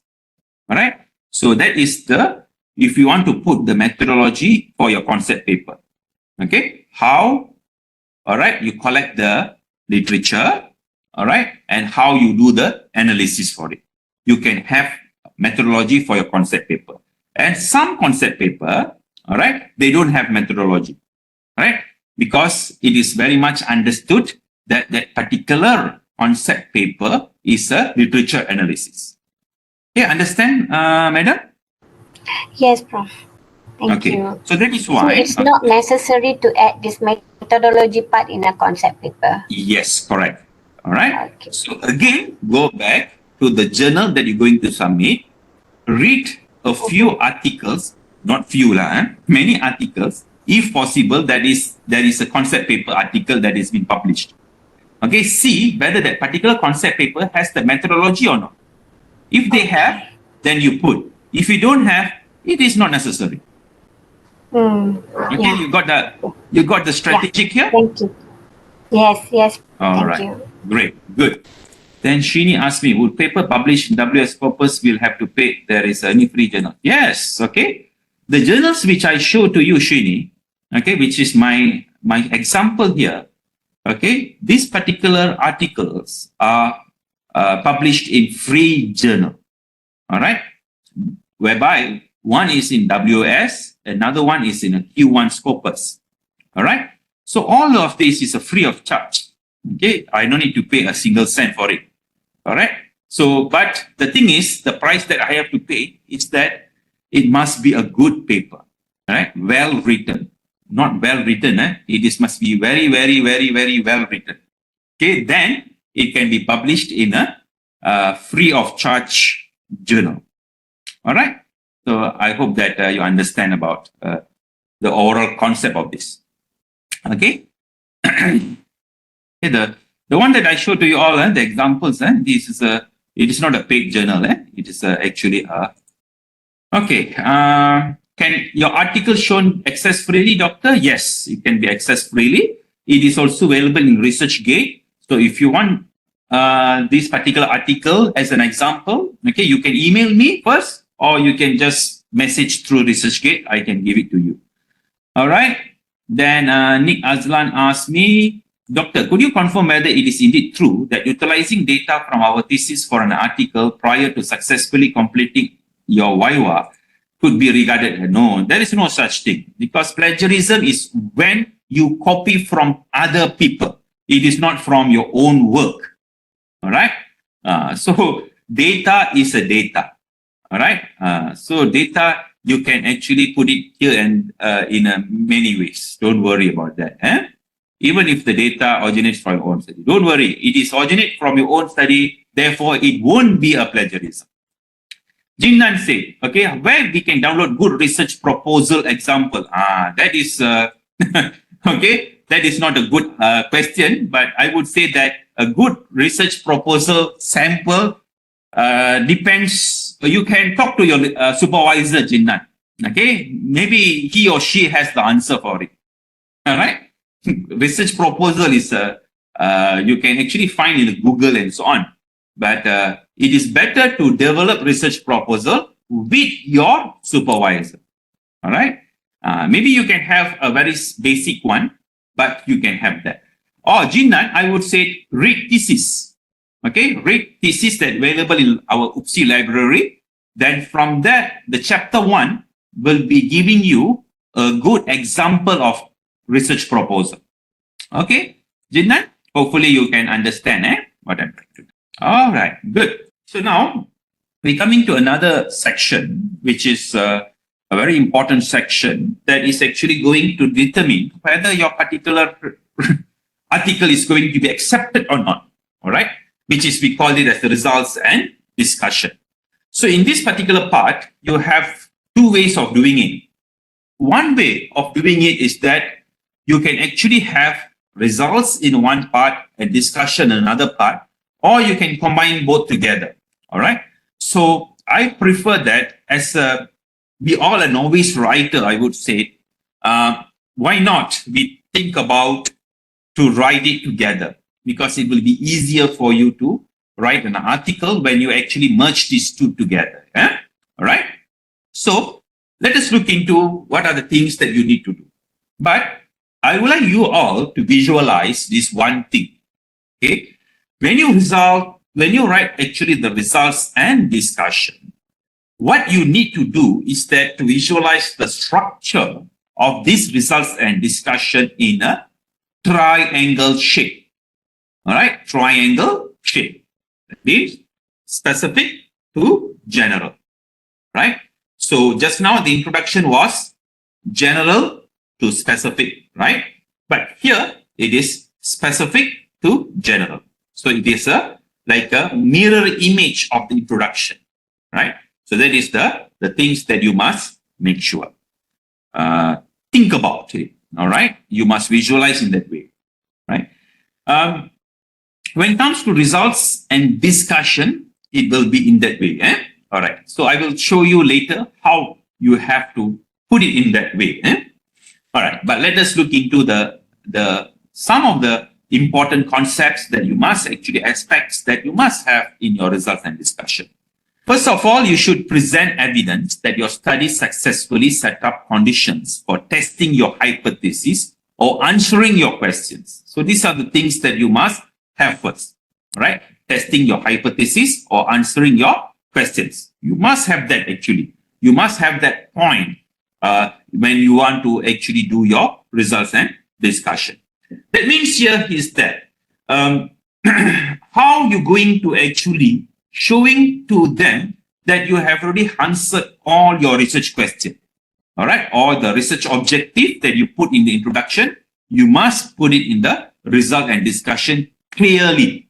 All right, so that is why, if possible, if you have, let's say, 2 research questions or objectives, then divide your result and discussion into two parts. All right. That means the first objective, okay, these are the results and discussion. The second objective, this is the result and discussion. Then later, All right. And later you do the general discussion. Right. So if you do in that way, it will be more, I would say, it's much easier for you to get a proper result and discussion part writing for your research article. All right. So that is the first. And the second preliminary method to deal is the method of the data analysis. How you actually analyze the data. All right. So first of all, you describe any overall procedure that you use to convert your raw observation to analyzable data. Next, tell about the statistical analysis itself. If it's standard, describe it briefly. All right. So basically, if you're just using a very normal SPSS method, you use the software SPSS. Just put it there. Okay, you're using SPSS. That is one. Then, if let's say you are using Pearson correlation, then you just say it's a Pearson correlation. You no need to actually explain what is Pearson correlation, what is the meaning of this alpha value, and so on. You no need to actually discuss about that. Why? Because this particular, in this research article, basically, it is actually read by researchers. They already know what is Pearson correlation and so on. Only and only if your particular method is different. Let's say your statistical analysis is very new analysis, then you need to describe it. Otherwise, if it's a very general one, you don't need to describe it. You just have to say it's a Pearson correlation or it's a t-test. All right. So you don't need to actually dwell much into that. Okay. So that is how you have to write your research article. Then let us go to the next slide. Yeah? If the analysis is unconventional or makes certain statistical assumption, then that you may data not satisfied. All right. Perhaps citing a reference for readers who wish to check into it further, it is important. All right. So that is why I told you, if let's say it is something that is very new way. Okay. Let's say I put it in this way. I'm just giving you an example. It is actually a it is not normal. Okay. So if it's data is not normal, you have to do non-parametric tests, right? Okay, but you do parametric tests. Let's say, okay, I'm just giving you this example. All right, then you need to explain why you actually adopt parametric tests when the data is not normal. All right, then you have to explain it properly, very detailed. You have to explain it very detailed. All right, if it is a very straightforward kind of a very typical conventional way of statistical analysis, then you don't need to explain it in detail. All right. So that is for the results part. Okay. You have to show it properly. Right. And I would say that, all right. Let me talk about the results also. Quite often I have seen that some of the author, they will just screenshot the SPSS, okay, statistical analysis results, SPSS analysis, then they just put it, okay, paste it in the article, okay, which is very much wrong. Why? Because there are some elements in that particular analysis which is you're not going to discuss at all. Okay, if you look into the SPSS results, the statistical simulation result, okay, if you look at it, some of it, it is not, not going to discuss about, even you not understand about that thing as well, right? Okay, so that is why you have to transform that, all right, the SPSS screenshot into a normal table, okay, a normal APA table, or depends on the journal formatting, all right? So you must have that view, all right? So that is why I always remind all of you, all right, that do not just screenshot the thing and put it there, all right? That is why. Secondly, make sure if you have textual, you have to utilize the non-textual element like a table, all right, and figure effectively when presenting it as a results. All right, so you have to put it in that way. All right, so these are the two main things that I would like to suggest to you for the results. Okay. Other than that, I think result is just a straightforward thing, right? Okay. While you have the data, you just have to put it in the research article. And let's say you have like a very lengthy items in the questionnaire. Okay. You just have to show the selected one. That means the most significant one. Okay. Which is maybe the data is something that is worth to be highlighted in the result. Okay. Then you can show, right? If it's only about 10, 20, 30 items, then you can show the entire items in the in the research article, okay, with the results itself. All right. Maybe you just do the mean analysis, for an example. Okay. You can show all that 20 to 30 items.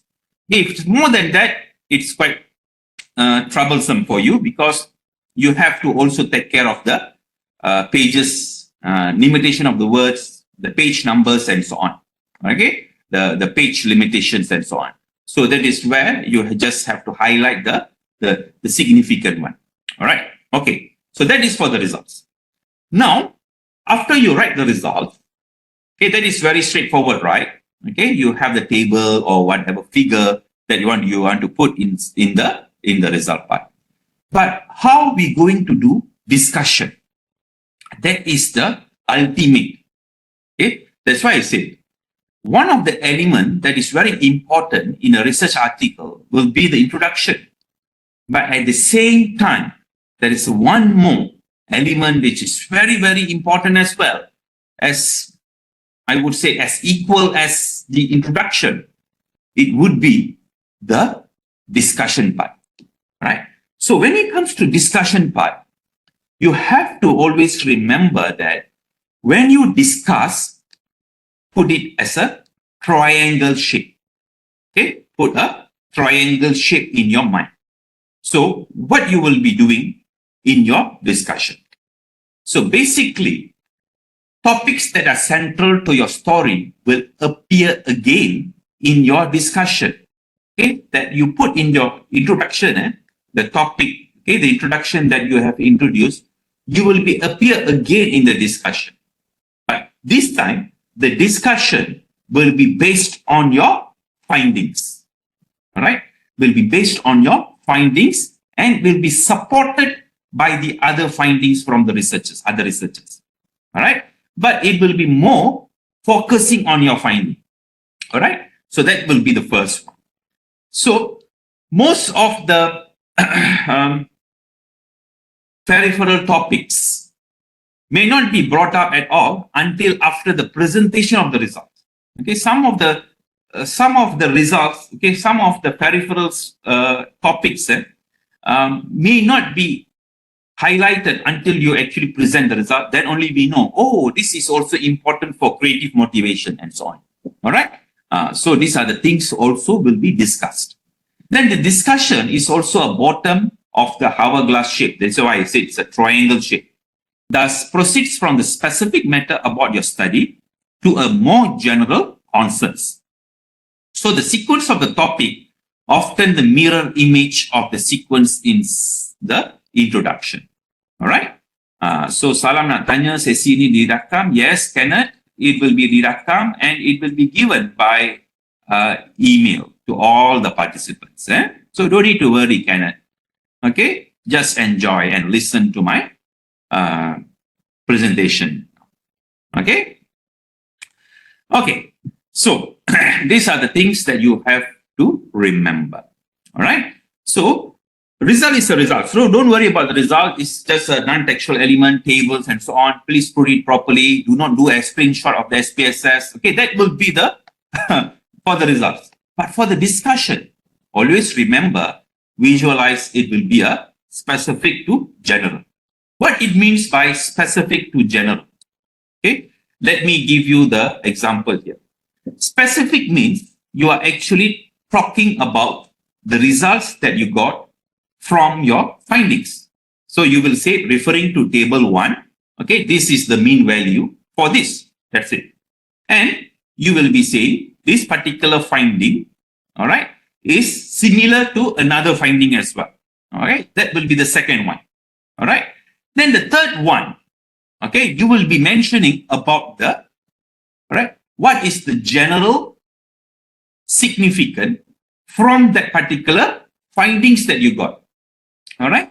So this is how you should put the discussion for each of the discussion that you're going to discuss. All right. For each particular item, or maybe this whatever point that you're going to bring in your discussion, make sure you talk about the finding, you talk about the how it related to the theory or other finding. Then the third one, okay, the third part, it should be general. All right. So let's say you are talking about primary school children in Malaysia. All right. So in your research article, so your research discussion, the specific will be focusing on Malaysia. Then later you will be trying to link with the theory or other findings which is similar or contra to your findings. Then the third one, you don't talk again about Malaysian student. Okay, maybe you can talk a little bit about Malaysian student, but try to project it that it will be for all the primary students, not only for Malaysia but all over the world. So maybe you can change the word from Malaysian primary school students to just primary school children or primary school student. That's all. Right? So that is how you can bring the triangle shape type of a discussion for your research article. Right? So always remember that. So not again and again in your discussion, you're just talking about Malaysia, Malaysia, Malaysia. Then what will happen? If you are actually submitting your paper for international audience, when a reviewer looking into it, you're just talking about Malaysia, then there is no use for that particular article to be published. Why? Because the article is for international audiences, right?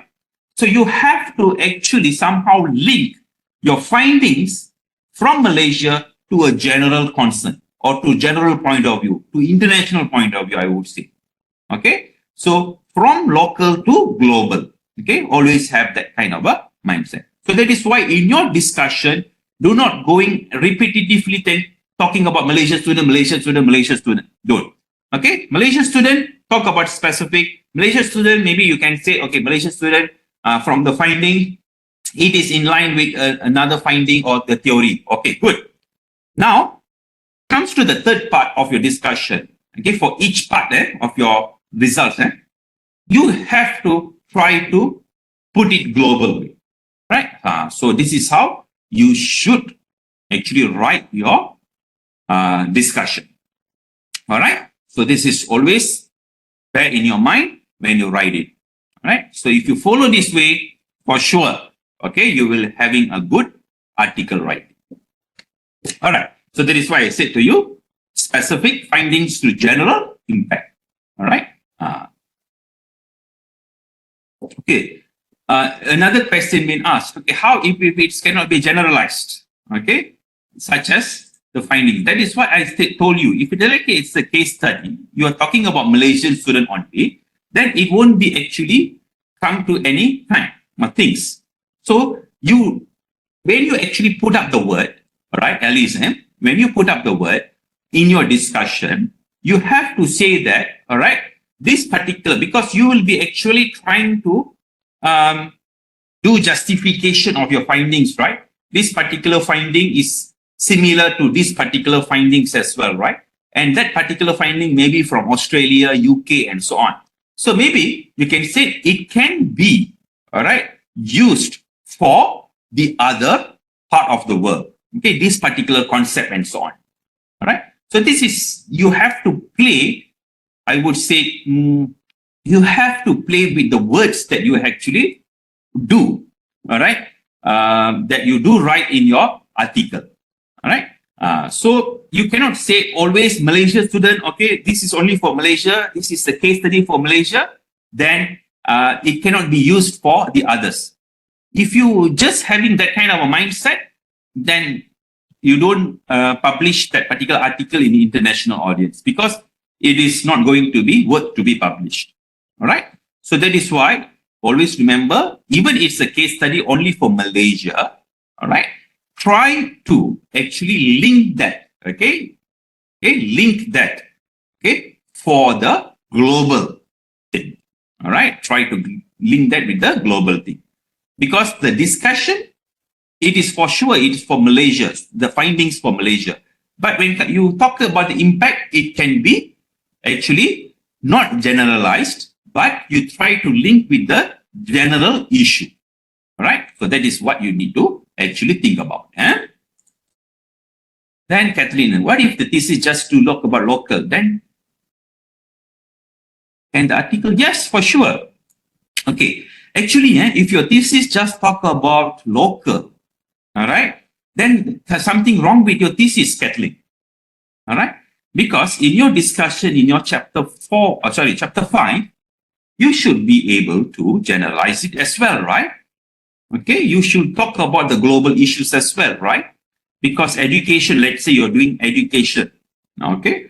Education issues are global issues, all right? So if you just talk about local for Malaysia in your thesis, something is wrong, okay? Recheck back. So you have to actually, okay, somehow link that thing to a global issue, right? Even I know that you cannot generalize it. We're not going to say it's going to be generalized. We just say, okay, this particular finding can be helpful in this thing. That's all. All right. Then it will be actually looking more international, looking more global, okay, in your discussion, so that it can be a triangle shape. So let us go into the how to write an effective results section in your research article. All right. So make sure that your discussion should contain sufficient background information of your study and the variables that have been discussed in the introduction section. You must put it properly. All right. If you encounter any new findings which you have not discussed in the introduction section, you need to go back into the introduction section and discuss them accordingly. Okay. Let's say you are doing the research article. Okay. Since you are actually going to transform from thesis to research article, it won't be a problem. Okay, but this is for those who are like me. Okay, I don't have thesis, but I'm doing my research. When I'm actually doing it, suddenly I found out that there is some gender differences as well. Okay, some significant differences in terms of the gender. Then, since I don't discuss that in my introduction, I have to actually talk about gender in my introduction. Then only I can talk gender in my discussion. Okay, always remember this. All right. So because I've already told you, discussion and introduction is a mirror image. All right. So this is the things that you have to put in your mind. Then do not ignore any negative findings that fail to support your hypothesis. Let's say your hypothesis has been failed to support. Doesn't matter.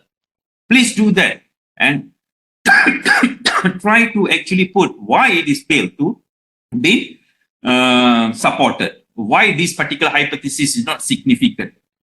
That actually nowadays people are actually looking for that kind of a paper as well. All right, because we want to actually also know why that particular thing failed as well, right? So this is why you don't ignore any negative things also. Then do be extra careful when you include data and the results of your statistical analysis. Please do not, I already told you, don't just screenshot everything and put it there. All right. Because some article, they allow for appendices, but not many journals are actually allowed that. Do not use any statement that lead to exaggeration. For example, you say that this particular result is very good. No. All right. If you put very good, it means exaggeration. It is not academical word, right? It is good, that's all. All right. So don't put any exaggeration or flowery words, okay? Because you must know that when you're writing your thesis as well as your research article, you have to write in an academic writing, all right? On the contradictory, here, be factual and brief when reporting your results. In addition, avoid repeating the same data throughout your article. Okay, so this is the thing that you have to remember when you do discussion. Because as a reviewer, I'm also a reviewer for quite a many journals. It can be a journal from Scopus, it can be a journal from Web of Science, and so on. So I have seen that some of the authors tend to actually discuss one data for many times, which is very much not that encouraged to do that. All right, it is very much not good. So what will happen is that the tendency for the reviewer to reject the paper will be happen. All right, so please do not do that. All right, so always remember, when you do the discussion, make sure the discussion actually follow the triangle shape. All right, so this is one of the example of one of my paper that is published in Scopus also. So I say here that, okay, I put the first paragraph here is on the findings, while the highlighted one is the general statement, right? So I say that, okay, from this particular table, these are the things, the findings. This particular findings is similar to this particular another findings from other researchers as well. And my second paragraph, I talk about what is the impact of the results generally, all right? So this is how you will be doing your discussion part, all right? So if you do this, not only for your research article, but as well as for your chapter 5, all right, that will be a good one, right? So that is the how we're going to do your research article writing for discussion. All right, so results and discussion together. Okay, Eka Pandu Cynthia asked me if the journal APC is better than. No, I won't say that. Because nowadays people, Cynthia, now people are actually, journals are going for a free view. That means they are trying to make it everything is possible to be reached by the researchers. So what will happen is that the expenses of the article processing charge will be borne by the author, not the reader. So that is why the author need to pay money nowadays. Okay, so there is no, I won't say there is a repetition or the quality problem here. Okay, so don't think about that. All right. So I hope that I answer your question. Alice asked me about the literature analysis article. Do you have recommend the analysis software like Atlas? This is you can use whatever software that they are nowadays for literature analysis and so on. But I'm maybe a old researcher. All right. I like to do it manually. All right. I like to do manually. But nowadays, yes, there are many softwares that are very much helpful for all of you, right? So you can actually use whatever software there are in order to come with the, literature analysis and so on. Okay. Patrick asked me, I'm doing DDR approach. I'm writing a journal for phase 1 in analysis. Is it okay? Yes, for sure. Okay, the need analysis can be one paper, and the development of that particular module or whatever model that you're going to produce can be another paper. Then, all right, the usability test also can another paper. But I will prefer that for DDR, if you use DDR, phase 1 can be one paper, phase 2 plus phase 3 can be another paper. Then it will be more impactful. Okay, all right. So someone shows the thumbs up, then I can move on. Then I'm happy to move on. All right. Okay. So Patrick, hopefully you will be answering my question. Is it okay? Oh, yes, you already said. Okay, then Cynthia asked me again. One more, Prof. The journal know or can detect article? Yes. Nowadays, we have so many softwares to detect the ChatGPT things. Okay. Like Chat Zero and so on. There are so many softwares nowadays can actually detect the whether it is the particular information is from you yourself or the Chat GPT. All right. Okay. Can you explain, Patrick asked me, can you explain the journal criteria for, oh yes, I'm not sure, Patrick, you are PhD or master student.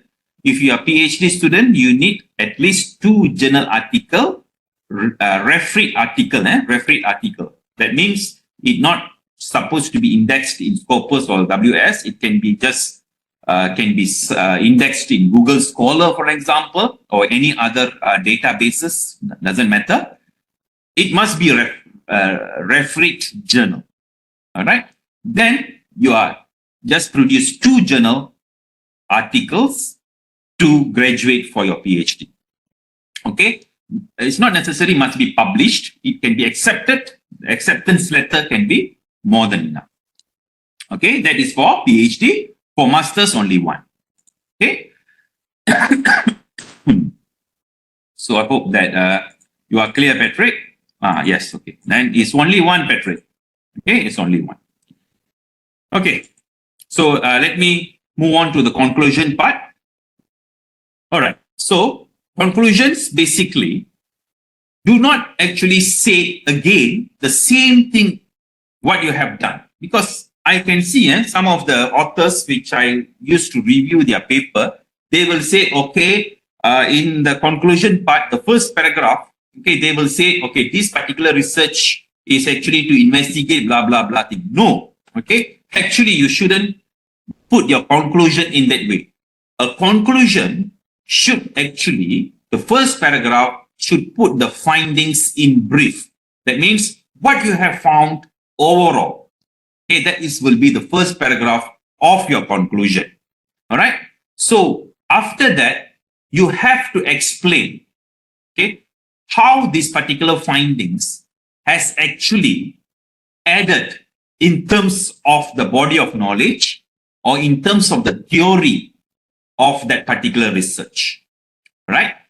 Then you should also explain about the practical implication of your research. Then you can actually bring in the issue of how the future research can be done. All right. Then, if let's say, if it's the particular research is novel and very much relevant to the policy implication, then you can discuss about the policy implications as well. So, for a conclusion, I would say that you can divide that conclusion into 4 parts or 3 to 4 parts. First, summary of the finding. Okay, you don't talk about the sample anymore. You don't talk about the objective anymore, nothing. Okay, you just say the study found this, this, this. Okay, that will be the first one. The second one, you have to talk about how it is actually going to be contributing to the body of knowledge, to the theory, and to the practical implication. All right. So these 3 things you have to explain in the paragraph number 2. Then paragraph number 3, you can actually talk about the future. Okay, how we can actually bring this to the future work. All right, what are the things can be added more? This is where the Alice asked me, okay, how we can find gap, because some author will be doing that. All right, but is it necessary you must put future work in your conclusion? No. All right, no, not necessary. Because why? Some of us already discussed about the future thing in the recommendation or maybe in the discussion. So that is where in the research article, you can actually have recommendation is another thing, a part of this conclusion, or you can have recommendation and conclusion together. But you may ask me, sir, is it recommendation must be necessary? Not necessary as well. All right. So that is where it is all depends on the type of research that they are doing. If the research is more practical research, then better to have recommendation. If it's a purely theoretical, okay, it's a purely theoretical, then you no need to have recommendation. All right. So this is the rule of thumb that I would say whether you need recommendation or not. Okay, good. So these are the things that you must have in the conclusion. All right. So let me give you one simple conclusion from my paper. All right. So I have a 4. Okay, I have 4 paragraphs here, in which first I put it the summary of my findings. Second, the practical implications. All right. And the third, also about the practical implications of the second finding. Okay, my second finding, the first finding and the second findings. Then the third, okay, how I can bring it forward. Okay, the way forward I will call it. All right. So this is the way to do the conclusion. So please do not rehearse again what you have done in your conclusion. That is a very typical mistakes that we used to do. All right. Other than that, I think the conclusion is a very straightforward one. Okay, that is why conclusion have the rectangle shape, the square shape. It's a very systematic. Okay, it's very sequential thing. Okay, first must be this, second must be this, so on. All right.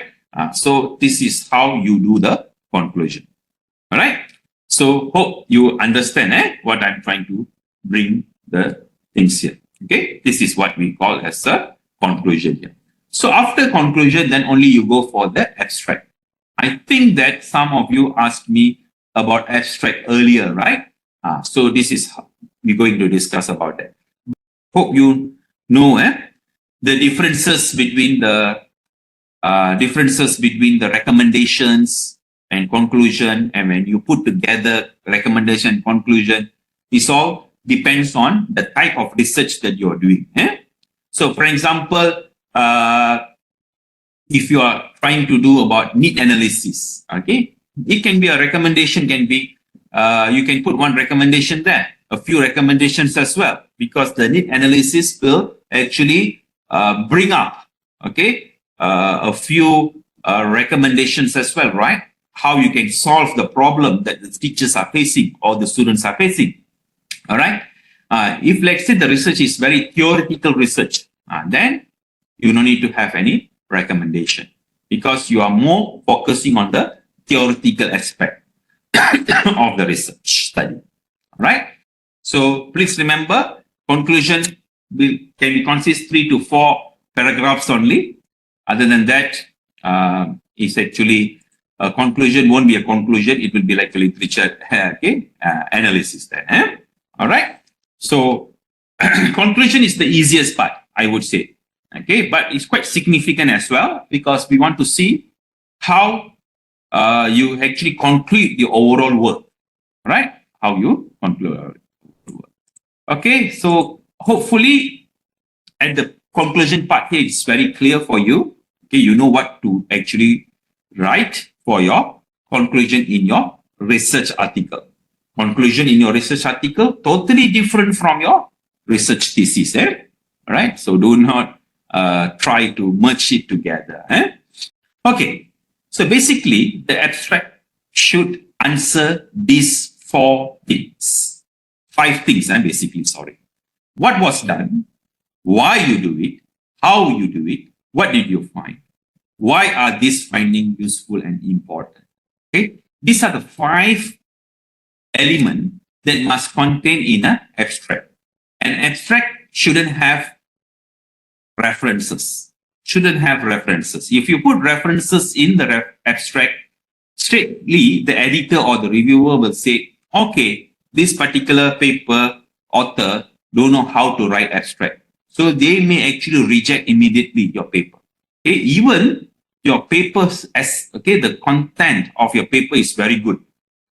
Just because of that particular simple mistakes that we used to do, then you can actually, your paper got rejected for it. All right. Because it's a first impression, right? So it's very important. Okay. Then secondly, that particular abstract should have only 1 paragraph, right?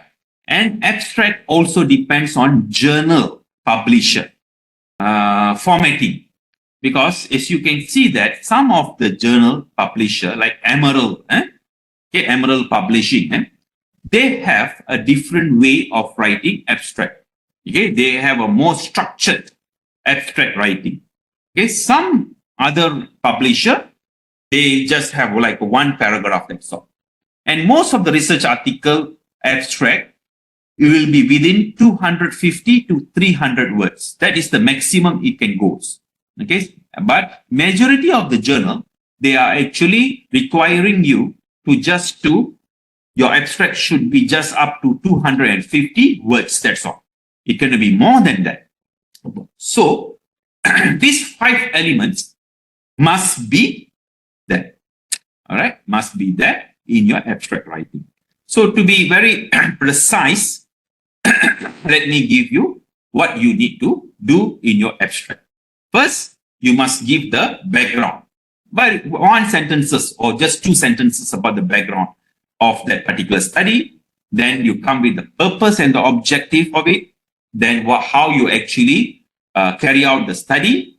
What are the results and the findings? Okay, what are the findings basically, what you have discovered? Then finally, okay, 1 or 2 sentences related to the it must actually shows that the significance of the study. All right, it must shows the significance of the study.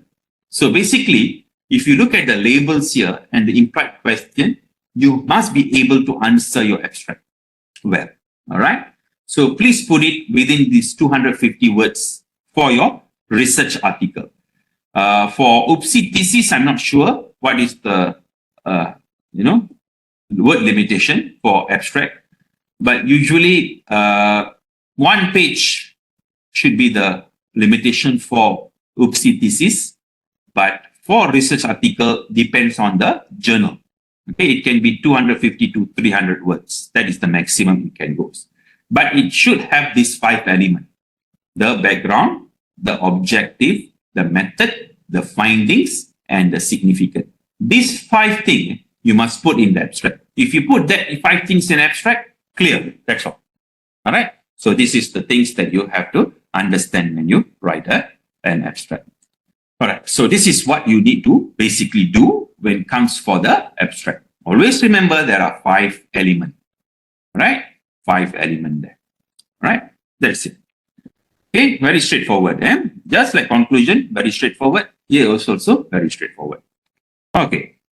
So that is why when you're writing your article, the first few parts will be quite difficult. All right. But the other parts are very straightforward. So it's easy for you to just to know what to write. But when it comes to writing, that is a big problem, right? Okay. So this is where the practice must come. All right. So then only you can actually think about the title. But actually the title comes first. But I prefer the title will be later. Why? Because after everything done, okay, then only I can think about what is the suitable title for my research article. Because as you can see, you are taking from the thesis, right?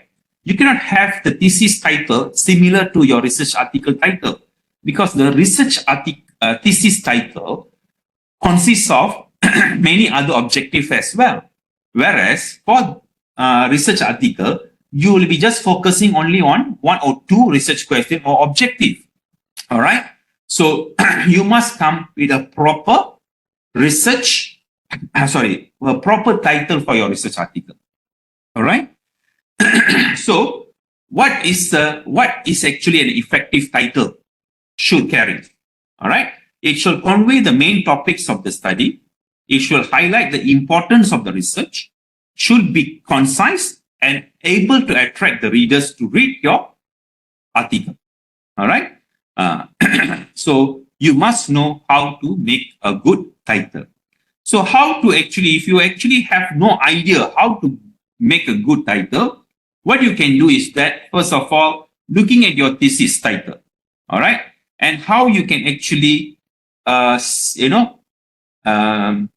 try to divide the title of your research thesis so that you can bring it to your research article. Because as you can see, I already told you, all right, you don't have the whole objectives, right, in your research article. It is actually a division of it, right?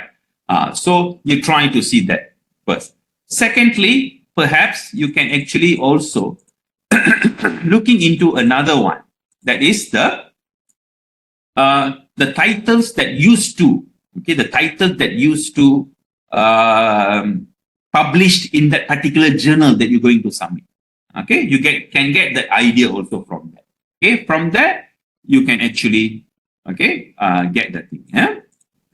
Okay, I use survey, research document analysis, and literature review to get the data. Can I use survey data as my finding? Yes, for sure. That is what I'm trying to tell you, Patrick, just now. All right, you will be doing a survey, right, for need analysis. That is the one you have to put as your journal paper. Okay, good. So I able to answer your questions. Eh? All right, so the title is not a problem because I already told you. All right, you will be having these two ways of writing the title. So just choose one. If you have a very, no idea at all how to write the title, just refer to your supervisor. He or she can help you. So don't worry about that. Okay, so that will be the overall part for the research article. So the references must follow the journal's requirement. Okay, so you have to read the journal requirement, whether they are using Chicago or APA or whatever referencing method. All right. So you have to be very careful also in the referencing method. All right. Because if you don't follow the reference method, some of the editor, they are very strict. So they may actually reject your paper just because of the reference method. All right. So please be careful with that. Okay. Because I can see most of you are asking not the structure of the article, but more on, concept paper, how to do it on, but it's okay now. All right, so doctor, again, concept paper.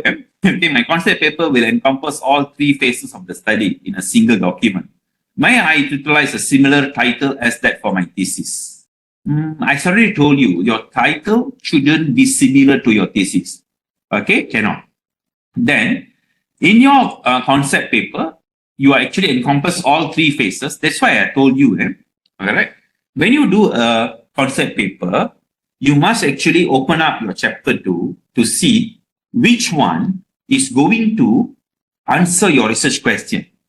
You cannot put all the three phases items as a one concept paper.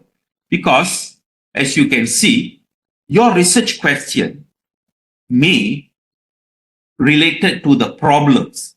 Then, it may focusing only on the phase 1 of it, all right, of your DDR. Let's say you're using a DDR. So, only one phases of it.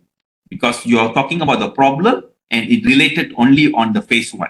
So, you just take the literature analysis that you did in your chapter 2, in your phase for the phase 1, as for your concept paper. All right? Don't mix up with the 2 and 3. Why? Because your research question must be very important. Because your concept paper, all right, you should start with the research question.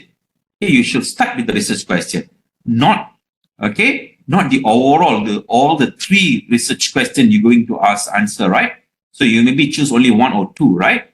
So that is the part, all right? So the research question will be coming from the research problem, right? And basically, if you're looking at from the DDR point of view, need analysis, literature analysis will be the one that you can use as a one concept paper. Then you can come with another concept paper for phase 2, all right? Perhaps. Depends on the literature analysis that you actually had done, and make sure the research question related to it. Right? So that is how you should do it. Okay, yes, it is. Okay. In chapter, in introduction, all right, the benefit or the significance of the study, it will be quite similar. But the thing is that in conclusion, you are talking about a very broad thing. While in the significant, for stage 5 in your introduction will be very specific. All right. So that is why I say for introduction, it is an inverted triangle, right? So that because it's inverted triangle, the stage 5, the significant will be very specific. Whereby, all right, looking at the practical implication and the significant that you're going to put in your conclusion, it will be very broad, very general. All right. So they are not the same thing, but you can actually relate it together.